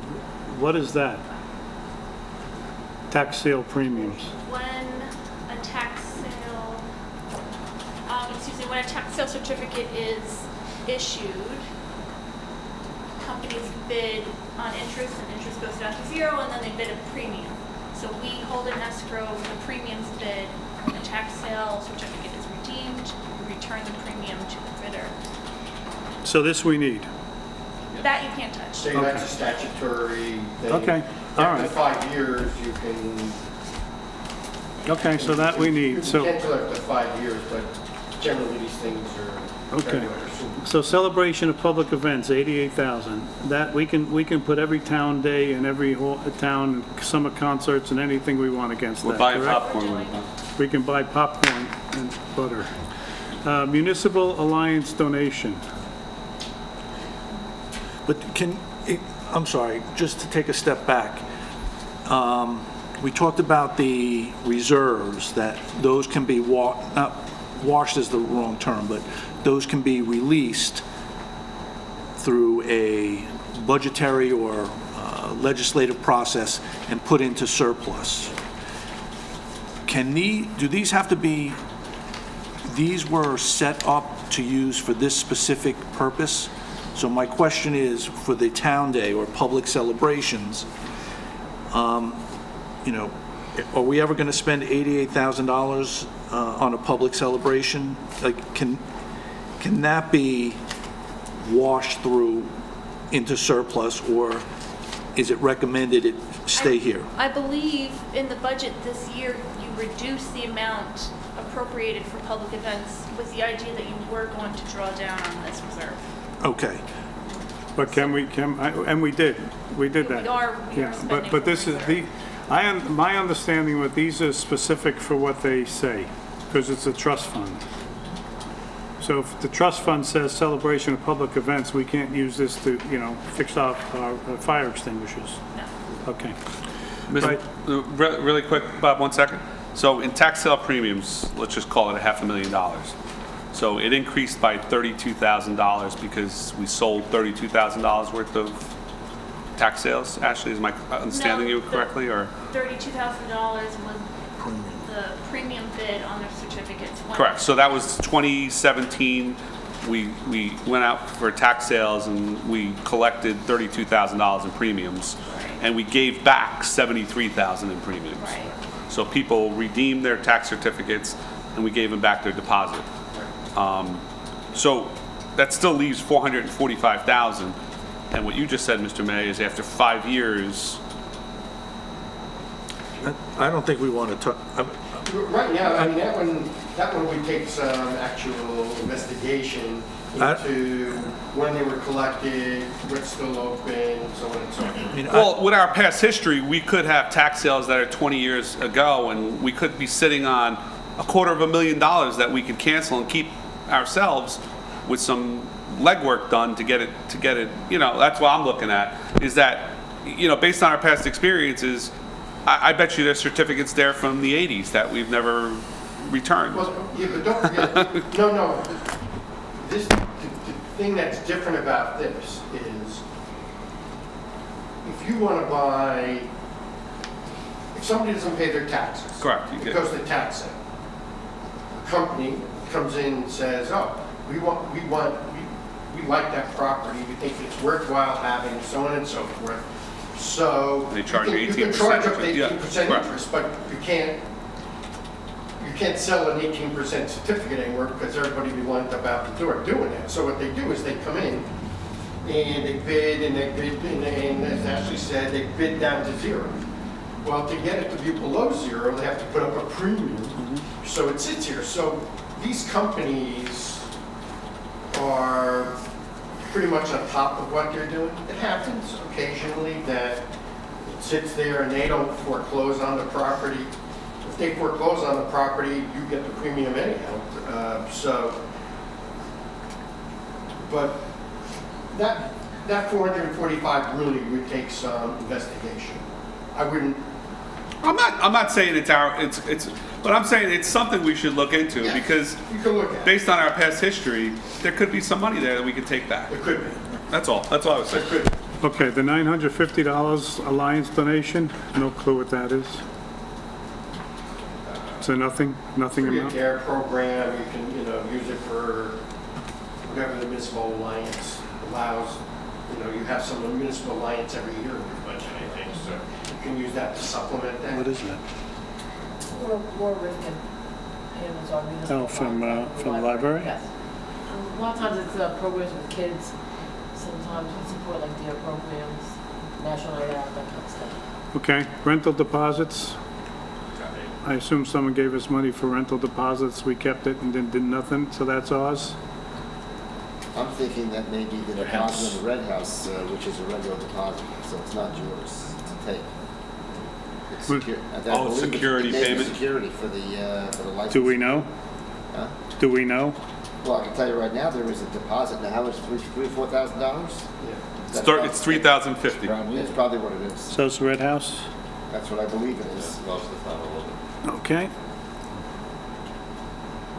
So that'll go away one way or another anyway. Field house donations, $17.47. I guess someone gave us money, we didn't spend it for the field house. So that we should use for the field house. Recreation donations, Use it for recreation. okay. Police department donations, use it for the police department. Their reserve, $95. So police department donations, who controls that money? Who administratively? Is that The chief. the chief? Is that the admin? I mean, the administration, do they sign the requisition? So how does that get spent? I think the chief and administration probably have the say on what it can spend. So they want to buy new bulletproof vests, they want to upgrade. A lot of times when they get those donations, they got them for a particular reason. Yeah, Mike, if it helps you, I know they want to use part of it to paint the new vehicle that they got, and so it would come out of this fund also, they were Okay. talking about it. so. Perfect. Okay, thank you. Fire department uniform safety penalties.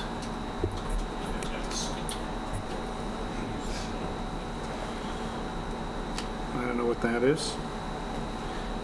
I guess it's nothing. We give it to the firehouse, tell them to do something with it? It's money that the fire prevention officer collected Violations. for violations, so it would be earmarked for that area only.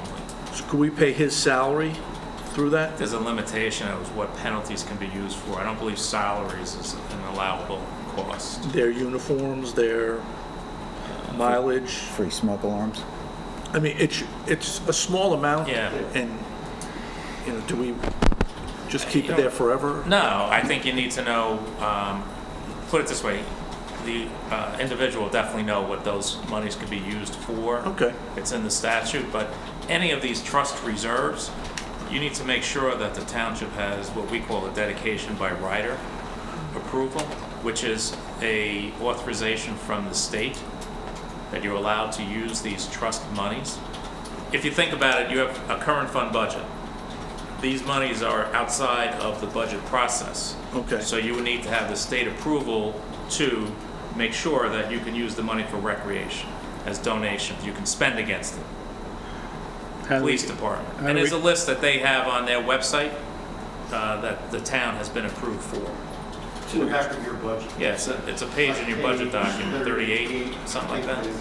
So we don't, as long as it's within those expenditures, we don't have to get further approval?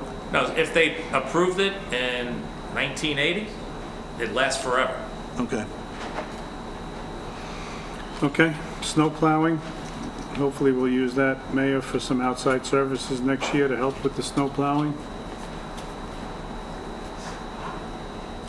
I'm sorry, Bob, was that a question to me? Yeah, the snow Yeah. plowing reserve. Hopefully we'll Yes. use that for outside services so that we'll keep that there. Yes, and I believe, I forget who mentioned it to me, that someone said we could use this for our own overtime for snow plowing. So in this thing, it could go to salaries and wages for overtime for snow plowing if we chose not to outsource but do it in-house. Is that correct? A lot of time, these snow plowing reserves were set up for, you know, this one year you budget 100,000 because you're gonna, you know, that's what you spent the year before, you have no snow. Yep. So what the state did, they finally allowed for reserves, and you could take the money that you didn't spend for this year's snow plowing, put it there to kind of even out like the ups and downs Of Mother Nature. so that, I mean, so that money's available for snow plowing purposes. This hasn't been tapped for years, just so you know. So, But you have enough money in the budget, I guess. no, because we keep budgeting more than, instead of using it, we keep budgeting it. There's another good We reason. keep banging the residents, Do we- poor residents. I don't remember offhand, do we need a separate line item in the budget, or would it help track it to just be overtime for snow plowing? That then we could draw against this? Would it be a cleaner way of doing it? Is it just to say DMF overtime? Some towns put a snow plowing line item in their budget. But we budget overtime, so I guess it's got to be over the overtime. It has to be strictly for snow plowing overtime, is my understanding. You could do that. I mean, if you know, it's up to, you know, it's up. Well, it could be regular time too, can't it? Oh, right, I'm It not, could be used for other expenses. yeah, I The think, salt. as long as it has to do with Salt, snow plowing. brine. Brine, you could use it. Brian? Thank you, Mr. Vince. Yeah, that's, I like this, I like brine. Accumulated leave compensation. This, I guess, has to be analyzed. I don't know if it's right or wrong, but I know think it, it's fully funded every year. okay. You guys do. Yeah, we haven't funded Yeah, we it. were behind, but we fully we caught up. Death benefits stay, I assume. Health insurance contribution, 19,800. That one I'm thinking is available. Because that was probably withheld from the employees and just never applied back against the budget, because I don't know who else makes health insurance contributions, but So this should have been used to knock down the expense then, which would have been less money to tax the residents on. and put it back into. Okay. $55 found money. I guess we can just get rid of that, put it in the bank, petty cash or something. Land sale deposit, I think, Ken, you said that had to stay for some reason? That's the Viviano property, that's a contract deposit when the property that we own is transferred pursuant to contract. And that is right before the planning board now on an application for an amended preliminary and final approval. Okay. 2596 for recreation, don't know. Could use it for the rec fund. POAA, That one's limited to Parking Offense Adjudication Act. That's for improvements to the court facilities and so on like that. Yeah, you have to get approval from the county to spend that money. Okay.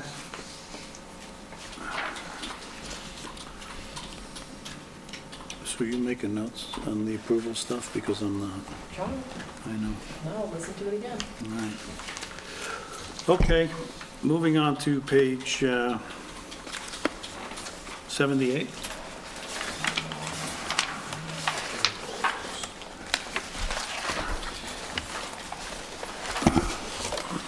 We might have talked about this, I'm not really sure.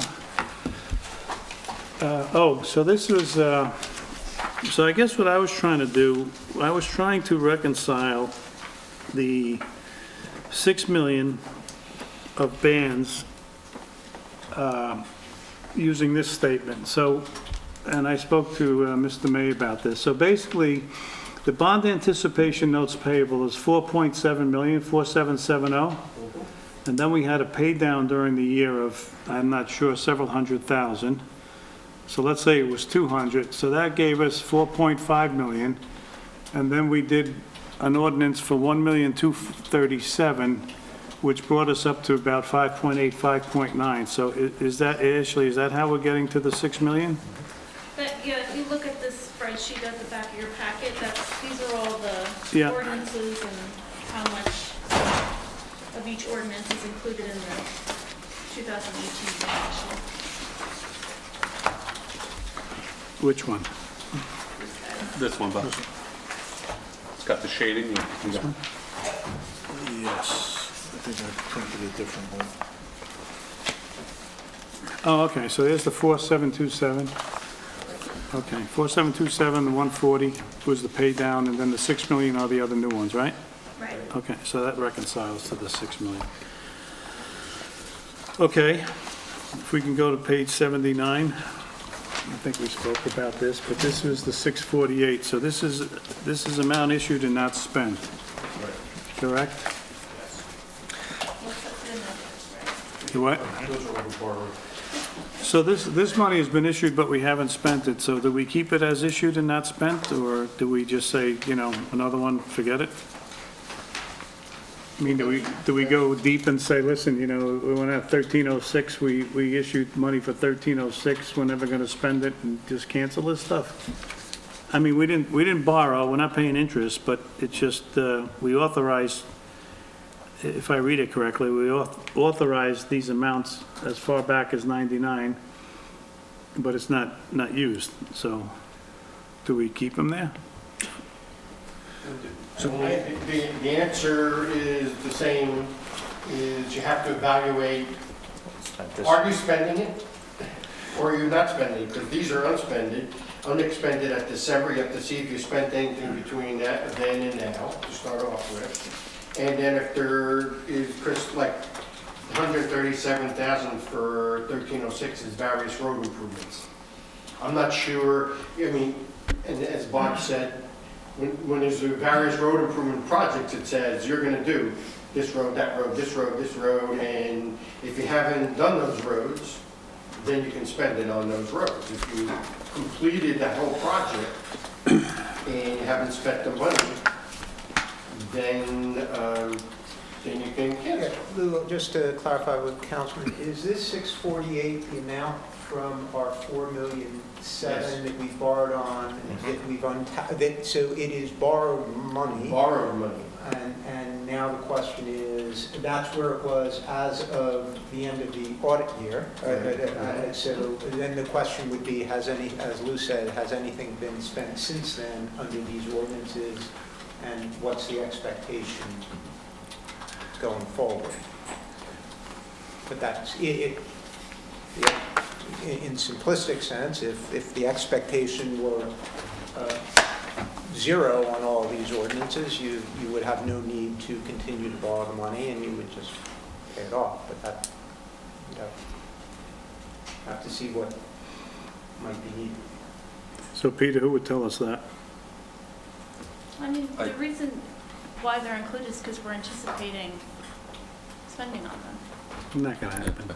I mean, I hear what you're saying, Ashley, but honestly, we're not gonna spend anything from 1999, from 2012. These are all just dead amounts. There's nothing happening with them. Unless we do take them out and spend them, there's road improvements. Well, the So other thing, too- maybe we take them out and buy stop signs that Mike DeSena's been trying to buy. That's fine. I'm all for it, you know. But you have to match them to these ordinances and make sure it all works.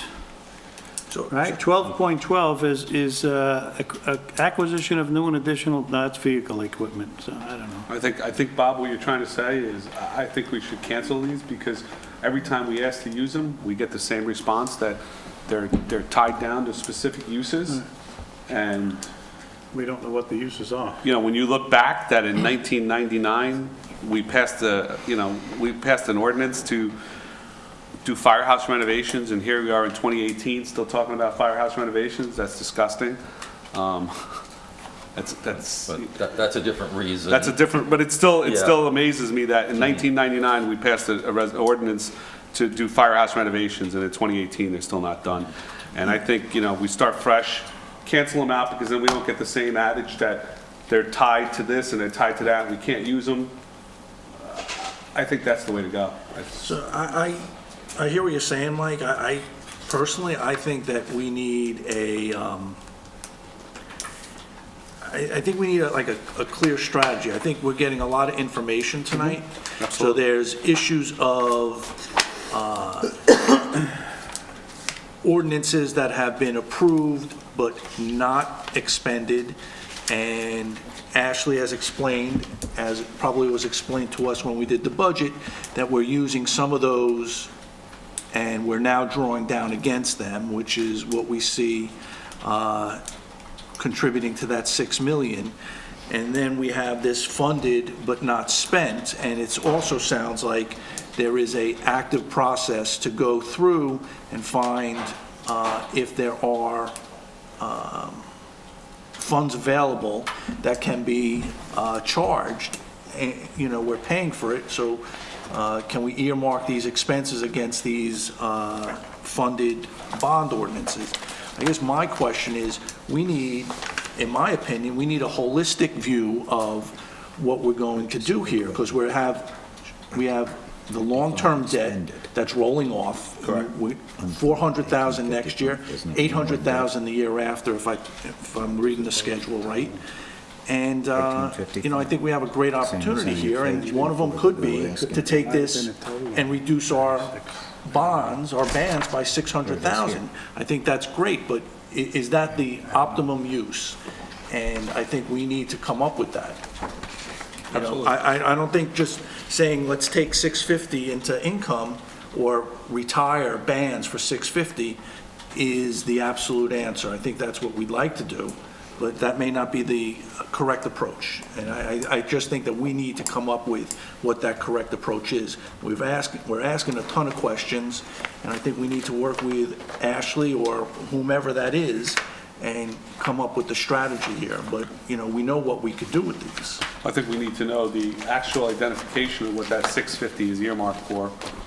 I have a for instance question, and I'm not trained in your field of endeavor, any of you. I'm a rather simplistic person. But when I look on page 79, ordinance 99-705-1 is $1,855. Yes, yes. And I go to the next page and I look up that same ordinance, 99-705. It says purchase of equipment, expended $1,855. Unfunded is $1,855. To me, that would mean I owed that money. What's happening with that one? Because on the previous page, it says unexpended balance, and on the very next page, it says it's expended. Actually, I'm sorry, I'm confused. actually on page 81, which is the next page that you're looking at, Yes, sir. there was a part of the evaluation of old outstanding encumbrances from the, probably remember that discussion, right? Well, some of those encumbrances were reviewed, and this actually resulted in an $1,855 credit. So that $1,855, which had been borrowed because they had an encumbrance, meaning they thought they were going to spend it, that doesn't have to be spent anymore, and now we have $1,855 borrowed and $1,855 unspent and uncommitted. So that's why this particular, I think what happened, this one's easier to. yeah, it was a purchase order that was originally on the books, and the 1855 was no longer needed, so the purchase order was canceled. So that schedule that you see as credits, the negatives, are all payables that were canceled in 2017. That's good. Except for the 70,000 was cash collected for a grant from the county, I believe. And again, what I would be in favor of doing is right away looking at anything prior to 13, say, are we going to spend this money this year? If not, let's cancel it immediately. And then look at the 13 ordinances when we're doing the budget for 19. And, you know, again, always keep that rolling 5-year, 6-year thing, and go something like that. Let's clean it up. Okay, page 82, I think we spoke about, which is the 529. Or did we not? Nope. I have my notes, I put 529 less 340,000 was 189. Does that mean we have 189? Oh, no, 540, oh, okay. 529 is the total, and I took out the 301 and the 39 on the bottom, the 17, the big ones. So I said I rounded to 340, so then there's 189 of all old stuff in there too, if I did that right.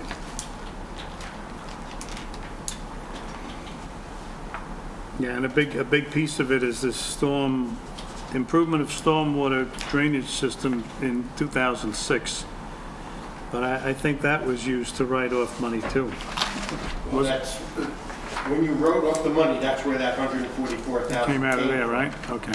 So that's how come now you have a receivable on the books for 223 and a ordinance of 223 that you cancel over. And then you'll have $144,000. The process. Okay, that's what I thought. So we'll have 144 left? I believe so, yes.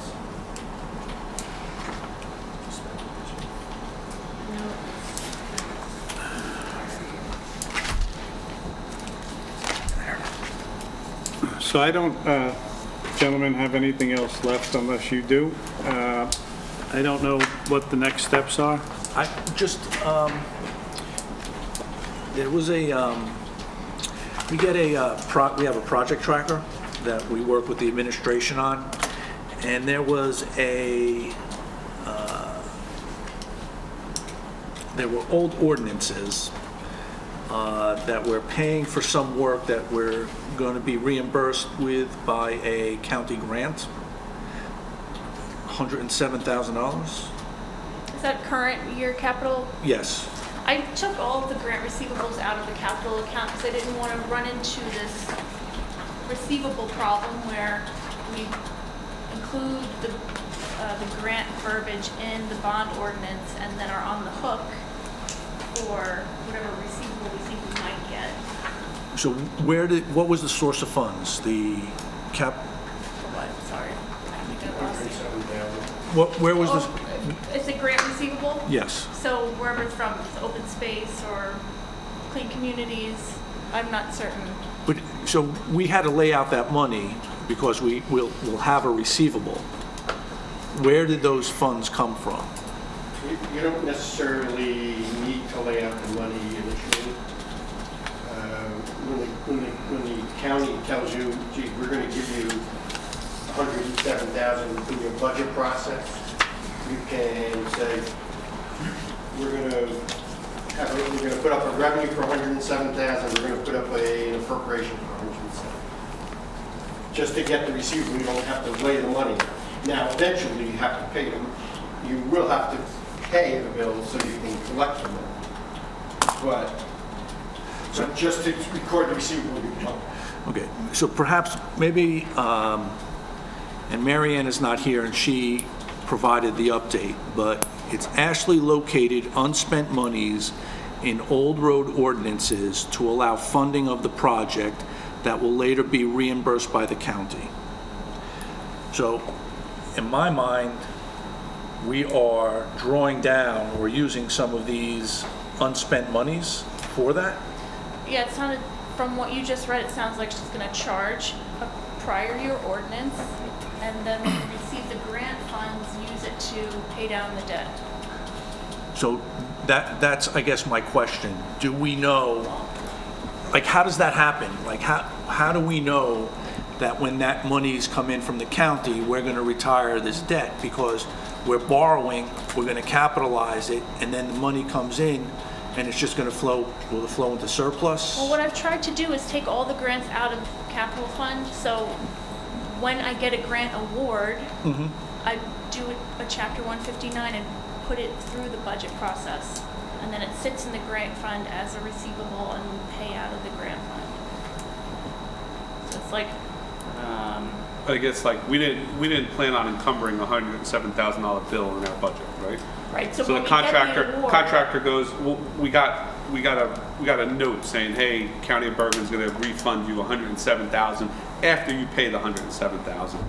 So where will that $107,000 come out until we receive the money back? He's You like, amend the budget to include the $107,000, and so you can pay out of it, and then when the money comes in, so we're just gonna borrow from somewhere else, Well, or yeah, you're gonna use your cash flow, and that's one reason. the ADA ramps, Bob? Oh, okay. That's one reason why you have fund balance. Fund balance. So we're gonna take it out of the fund balance. Fund balance is So when the used for- contractor submits the bill for 107, we're gonna take it out of fund balance, and when the county refunds us, we're gonna put it back into fund balance. A lot of times that's what takes place. From what you just read to me.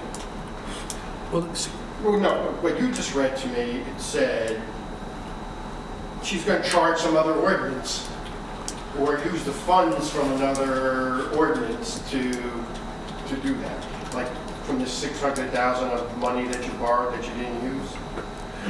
She might be using that. What's the money. correct way? I guess the question is, what's the correct way to do it? well, Or what is your professional that's not even opinion? that's not even my question. My question is, it seems we're borrowing money and we're going to capitalize it through bans because we're borrowing against unexpended.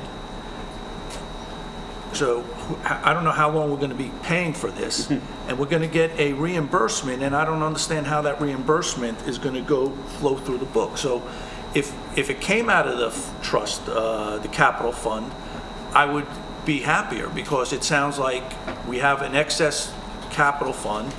We're putting out some short-term cash, and we're going to get it back, and it washes through that fund. Here, it sounds like we're capitalizing these projects, and we're going to get the monies from the county, and I don't know where that's going. well, if this is a new grant award, I'm telling you that everything's getting, from last year forward, is getting run through the current fund, so it won't go through capital. So what she wrote in the project tracker is not correct? Yeah, It's a Misunderstood. misrepresentation. Okay, as long as that's the case. Because I've asked this question before, that I think that's how it was done in the past. it was done that way in the past. Absolutely. So That's why we had we're to see banning it. 107,000 reimbursable for umpteen years, and we're getting the money back and raising our surplus up and still paying that ban, is what has been done in the past. Grant receivables were. They're not grants. The county of Bergen will come pave our streets, but we have to hire a contractor to redo all the ADA ramps. So that 107,000 has to be paid by the Township of Washington, and as soon as we pay it, we submit the 3 paper invoice to the county, and they will refund us back the money within the next bill cycle. So we're just a pass through. So it'll be handled through the current fund. Yeah. Okay. As long as does that answer your question, Mike? Yeah, I don't think we're gonna borrow. Okay, as long as we're not borrowing it for it. Can I You know, I think what's important with that scenario, because it was difficult to follow that, but as long as you need a legal appropriation. In other words, if you're paying your bills, you're paying the contractor to do those ADA, ramps and curb cuts. You have to have a legal appropriation in place. So Ashley's saying it's in current fund. If it's not in current fund, I don't know the background, but if it's not in current fund, then it has to be charged to an ordinance. So if it's, And then that reimbursement is a credit in capital. so, but my question is, do we have the process in place to ensure that, because we're going to draw down against an ordinance, do we pay back the ordinance immediately? And, Well, I don't know enough of the background as to where Mary Ann expected to charge the costs to, but if it's transacting in capital, as we talked about the purposes within each ordinance, it would have to fit one of the ordinances that are currently on your books. well, we have so many road ordinances, I am sure. Well, but the road ordinances say specific streets, Yes. so you have to be careful of that too. Would it We'll be just put it to helpful? the miscellaneous various project one. Yeah, various, We're gonna give 30 of them. various street. What, I will take an action to follow up with Mary Ann when she So- returns. So, Mr. Vinci, in all the towns you have, I know you have a lot, how would we, what is the proper way to handle this? How do the typical Bergen County town, Bergen County paved streets all over the county, and this happens every day in every municipality in Bergen County, and it seems to, you know, how is it legally supposed to be handled? We didn't anticipate paying out $107,000 in 2018 budget, which we did not, because we didn't know. But actually, you did. That was fine. You did have that in the budget? Do we have that in the budget? No, you have to issue it, you have to amend the budget. Okay, that's what I'm saying, but the proper way is to Pass a amend the resol- budget. The council needs to pass a resolution to amend the budget. The Okay. process they call it is a chapter 159 resolution, which brings in the grant as a revenue and Okay. creates the spending appropriation. Okay, So you would still need to go through that process, because you need the appropriation to charge the bills that the yes. vendors. The money's got to come from somewhere until we get reimbursed. Correct. Could we, and would it simplify the process to take some of our surplus money, set up a $300,000 trust fund for something like this? That way we have the money to lay out, and when we get the money back, it replenishes the trust fund? If we trust somebody. I don't think the only way you can, well, first, I don't think there's a legal provision that will allow a community to do that. Okay. But what some towns are starting to explore, especially communities that have larger surpluses, at the next budget cycle, they'll create a budget in capital, part of the operating budget, where your 5% down payment is. They add a second line item called various street improvements or improvements to municipal streets. And if you don't spend the money, they then transfer that money over into the capital fund. So at least you're starting, street expenses obviously are very, very high. So they're starting to create a reserve so that if there is an emergency, you can then create an ordinance, not authorize debt, but just take it basically from that reserve, which would basically use your own cash. Can you do that for like, instead of just street, can you do it for various town projects? You can do it whatever you want. that you're Without looking being for. so detailed? Because every time I hear we're so. Well, no, you need the detail. You have to have You need a detail? detail. You need more detail. Okay. I mean, I have towns that don't have any debt anymore. Every year they put a line item in there, purchase of fire department equipment, 100,000, say. And they know, and after 10 years, they have $1 million, they can afford half of a fire truck, you know? And they put in ones for DPW equipment, and they put in ones, and they do that, and they just keep building up reserves. Sure. So, of course, I mean, if you have the appropriate capital plan, if you've received the appropriate capital plan, it generally has what your inventory of the equipment is, the age of the equipment, like you would do for your own business. And you would say, geez, in 4 years, I'm going to need a new 20-ton dump truck. It's going to cost me $300,000, so I want to put money aside for the next 3 years, so that I have the money, I don't have to go out and borrow it, I can just go authorize it, and where we go. Yeah, we're working on that. Mr. Allman's requested that many times of a 5, 10, 15-year plan. I think it's a valid point, Mr. May. Thank you. One question? Mr. Byfield, Yes, sir. what are interest rates for bands today? Oh, yeah, that's a good one. And where are you, My predictions? yes, and for permanent, I mean, they're not going down. I mean, we've been drunk on free money for a long time. It's very interesting, Councilman. The rates today for bands are a good 1% higher than we saw about a year ago. So my notes last year when we went out for bids, we got 3 nice bids. Around 1.18 was our effective rate. We had 2 other bids, which is good to have 3 bidders come in about 1.3. It's about 1% higher now than it was a year ago. What is interesting, I just read this morning or yesterday that even though the short-term rates, as we all know, have been going up because of continual rate increases and expecting of more, the long-term rates have not gone up as much as the short-term rates. They're actually lagging. What I see in the newspapers, they said that the spread between 2 years and 10-year treasuries, municipals aren't treasuries, but they trade off of that, was about 1% differential a year ago, and they're now 30 basis points. So that means that the short term has really moved up, consistent with what we're seeing in our band bids, but the long-term rates have been slower to go up. So that there has been some compression, as they would say, Yes. in the yields. But I would expect in the vicinity of 1%, or in the vicinity of Could be 2%, somewhere 2.2 around range or something, 2.2 range? I think that's very fair. For the bands. Yes, that's what I would,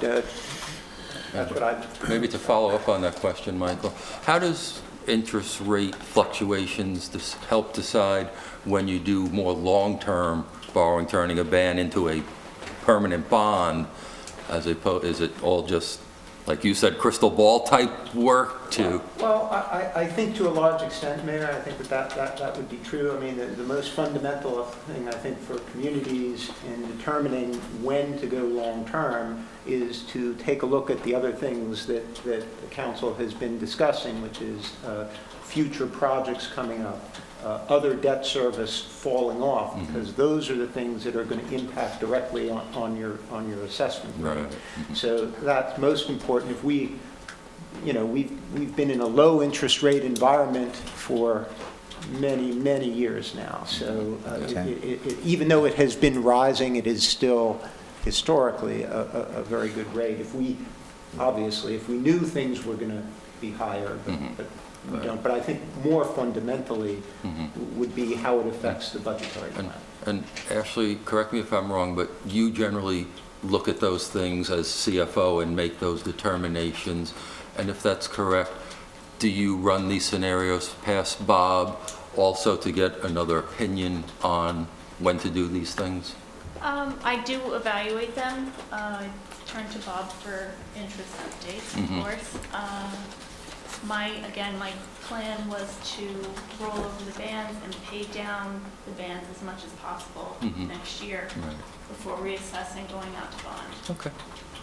Thank you. I think the plan you put together, actually, you put a 10-year plan together, and I actually like the plan because the way you structured it, you structured the bands and the interest rates, but you also were paying excess Well, that's to exactly bring what the it does. bands down. Right. So what you had was a steady flow and a steady cash flow for 10 years, which is what we need to do, is have a 10-year strategy plan.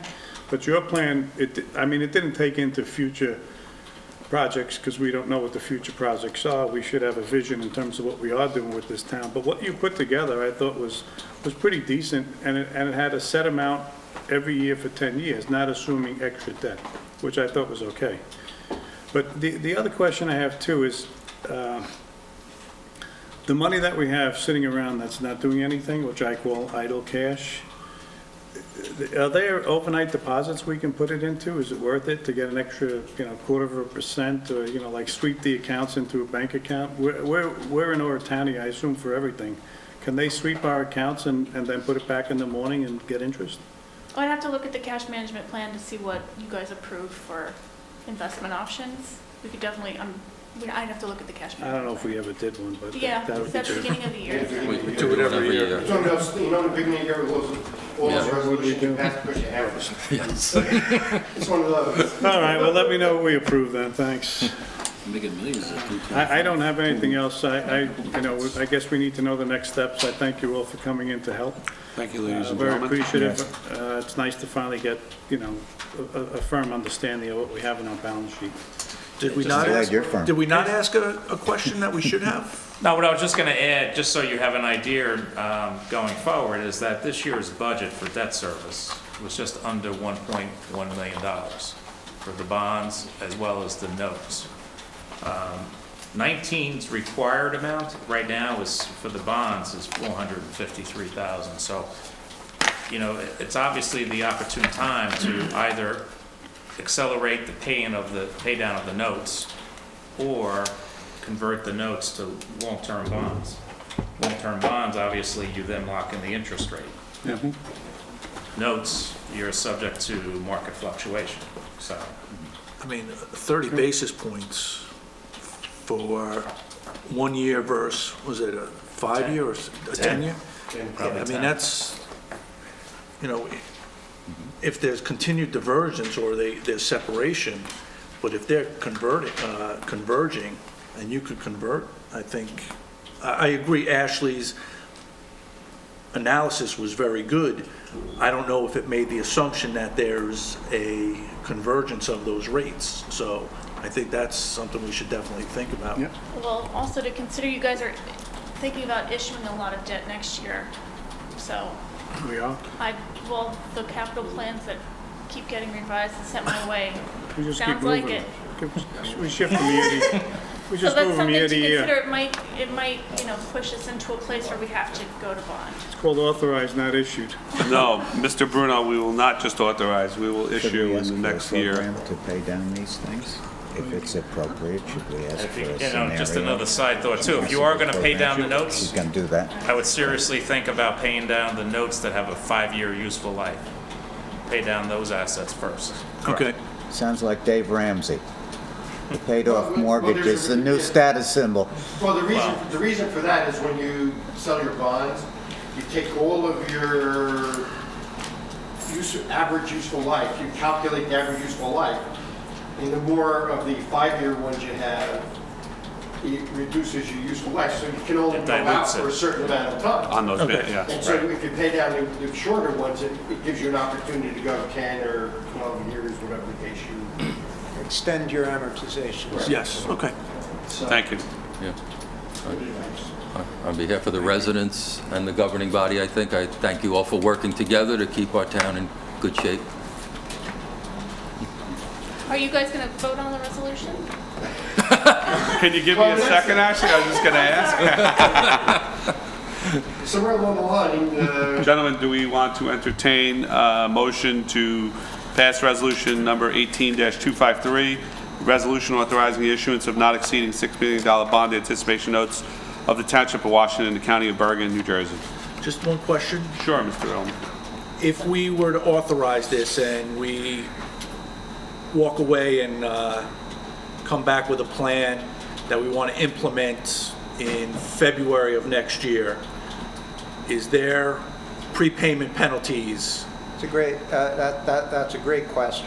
So right now, we have a note coming due, I believe it's on the 2nd or 3rd of August. The traditional routine thing to do would be to go for another year on that note. But your question is a very good one. The new tax law that went into effect at the end of the year would prohibit us, have a strong prepayment penalty, would prohibit us from taking out our notes with bonds more than 90 days before the date that our notes are due. I know I'm getting a little complicated into the weeds, and actually wish the tax law hadn't changed, but so it is. So that would mean to roll it back July, June, May, So May 2nd, we could convert them into bonds. That's when you could issue your bond, so yes, so that would, By you the time wouldn't we want to finish do our it. budget, Mike, that's, You wouldn't want to do it before Okay. that date, but on and after that date, you have no penalty. Okay. so the earliest we'd be able to do it is roughly May 2nd. Correct. Okay. And is there anything in these bans Thank you, that Mr. we Holman. don't want to ban? Well, we can't do that now.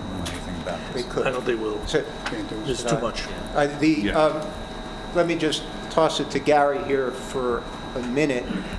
One, there's no requirement that the notes go out for a full year. They can't go longer than a year. They could go shorter than a year. So why don't you Right, go so ahead? if you want to issue the notes and have them mature in 9 months, Would that help our interest rate or hurt our interest rate? I don't know, but I don't think it would be, it always has been that a little bit shorter should be a little less of an interest rate, but I wouldn't let, You I can't. don't know that that's going to be material here, but what it would do is if you matured the note, let's say May 2 or June 2 or something like that, then you could convert 3 months earlier in earlier. the year if you so desired. Is 9 months the shortest? You can go any period of time. Yeah, I that- guess that- my that you question want. is, I mean, if we do it and we buy ourselves a couple of months to really analyze what it is, either we cancel some of these or we don't, then we don't finance them anymore. You know, so I don't know. I would prefer to do a shorter period and then really figure out whether or not we still want to continue to put these on the ban list, because I'm still not convinced that all this stuff has to be financed still. So well, we I think could what do- you have to look at though too, Bob, is not just the $6 million, you also have to The look at, additional debt. correct. So I think we're not No, going to have, I get the additional debt. It's the old stuff that from '99 that would just, it just doesn't make Well, sense. remember, the $6 million does not include the $2.6 million for the firehouse And the and DMF. DMF. So depending on how those two projects proceed, your $6 million may jump. But that doesn't mean you have to finance and permanently bond $8.9 million. You can just say, next year, your goal is to bond $5.5 million. And then you leave the other portion in notes, and then you take the balance and work then with your future projects for, future sale. yeah, but I think, with these heavy hits we're going to take on municipal facilities, go to bond for 20, 30 years, their useful lives are valid. We're not bonding a 10-year project for 30 years. If we build a new building or renovate a building, and we bond it through a 20 or 30-year period, it makes sense. So we have to look at that also when we're looking at our capital plan and say, hey, do we take the $6 million and roll it into the $3 million, let's just call it, because we're going to make renovations to these two structures and we may buy something else in the interim, so it may add up. It may. Just keep in mind too, the longer the sale, the higher the interest rate. Absolutely. So, and I don't know the rates on 20 years, but. Putting me I know to it, Bob I has. had some, I don't know exactly, I have comparables here that I could easily share, but just maybe 25 or 30 basis points per every, maybe 5, 10 years, something like that, it goes up. But in a general area, I mean, I could forward along precise information. I think by May, we should have all our ducks in a row of all our capital improvement projects. So even if we wouldn't get hit with the prepayment penalty, Bob, so if everybody's comfortable, Resolution 18253 is for a 1-year period, correct, Ashley? Yes. Yes, Mr. Mike. Sure. Yeah, I mean, it's It's drafted for a 1-year period, but It can be, right. If council wanted to shorten it, it's That's what I mean, we can do it for 9 months, easy enough, correct? easy enough. We can do it for 9 months? You could, but what he's saying, what he's trying to say is that you guys are considering a lot of capital projects next year. Are you going to have enough time to assess the additional capital projects, what's going on already, and kind of get a big picture? Well, when you mean assess the big I picture. mean, if you're going to issue a bond ordinance for $2 million to buy a building for Yeah. 30 years, Yeah. but if you issue bonds before that, that's not gonna be included in your bond. So No, you're talking the short-term bans then, for 6 months, 9 Let's months. talk about trying to give the council enough time to Digest choreograph. everything, Bob, because, like, No, let's I just say said that, we but convert. I'm saying 9 months is what I'm saying. So We that we puts don't us know in into 9 March. months what we're doing, you know. You know, you probably won't have your budget done by then, you know, That's- so. Does it matter very much if it falls into the same fiscal year? Penalties for shorter periods. Okay. If it falls, like if we say 9 months would take us to May, or a year would take us to September, if it's in the same fiscal year, does it? The standards. Matter very sort of much. is a year, so. That's fine.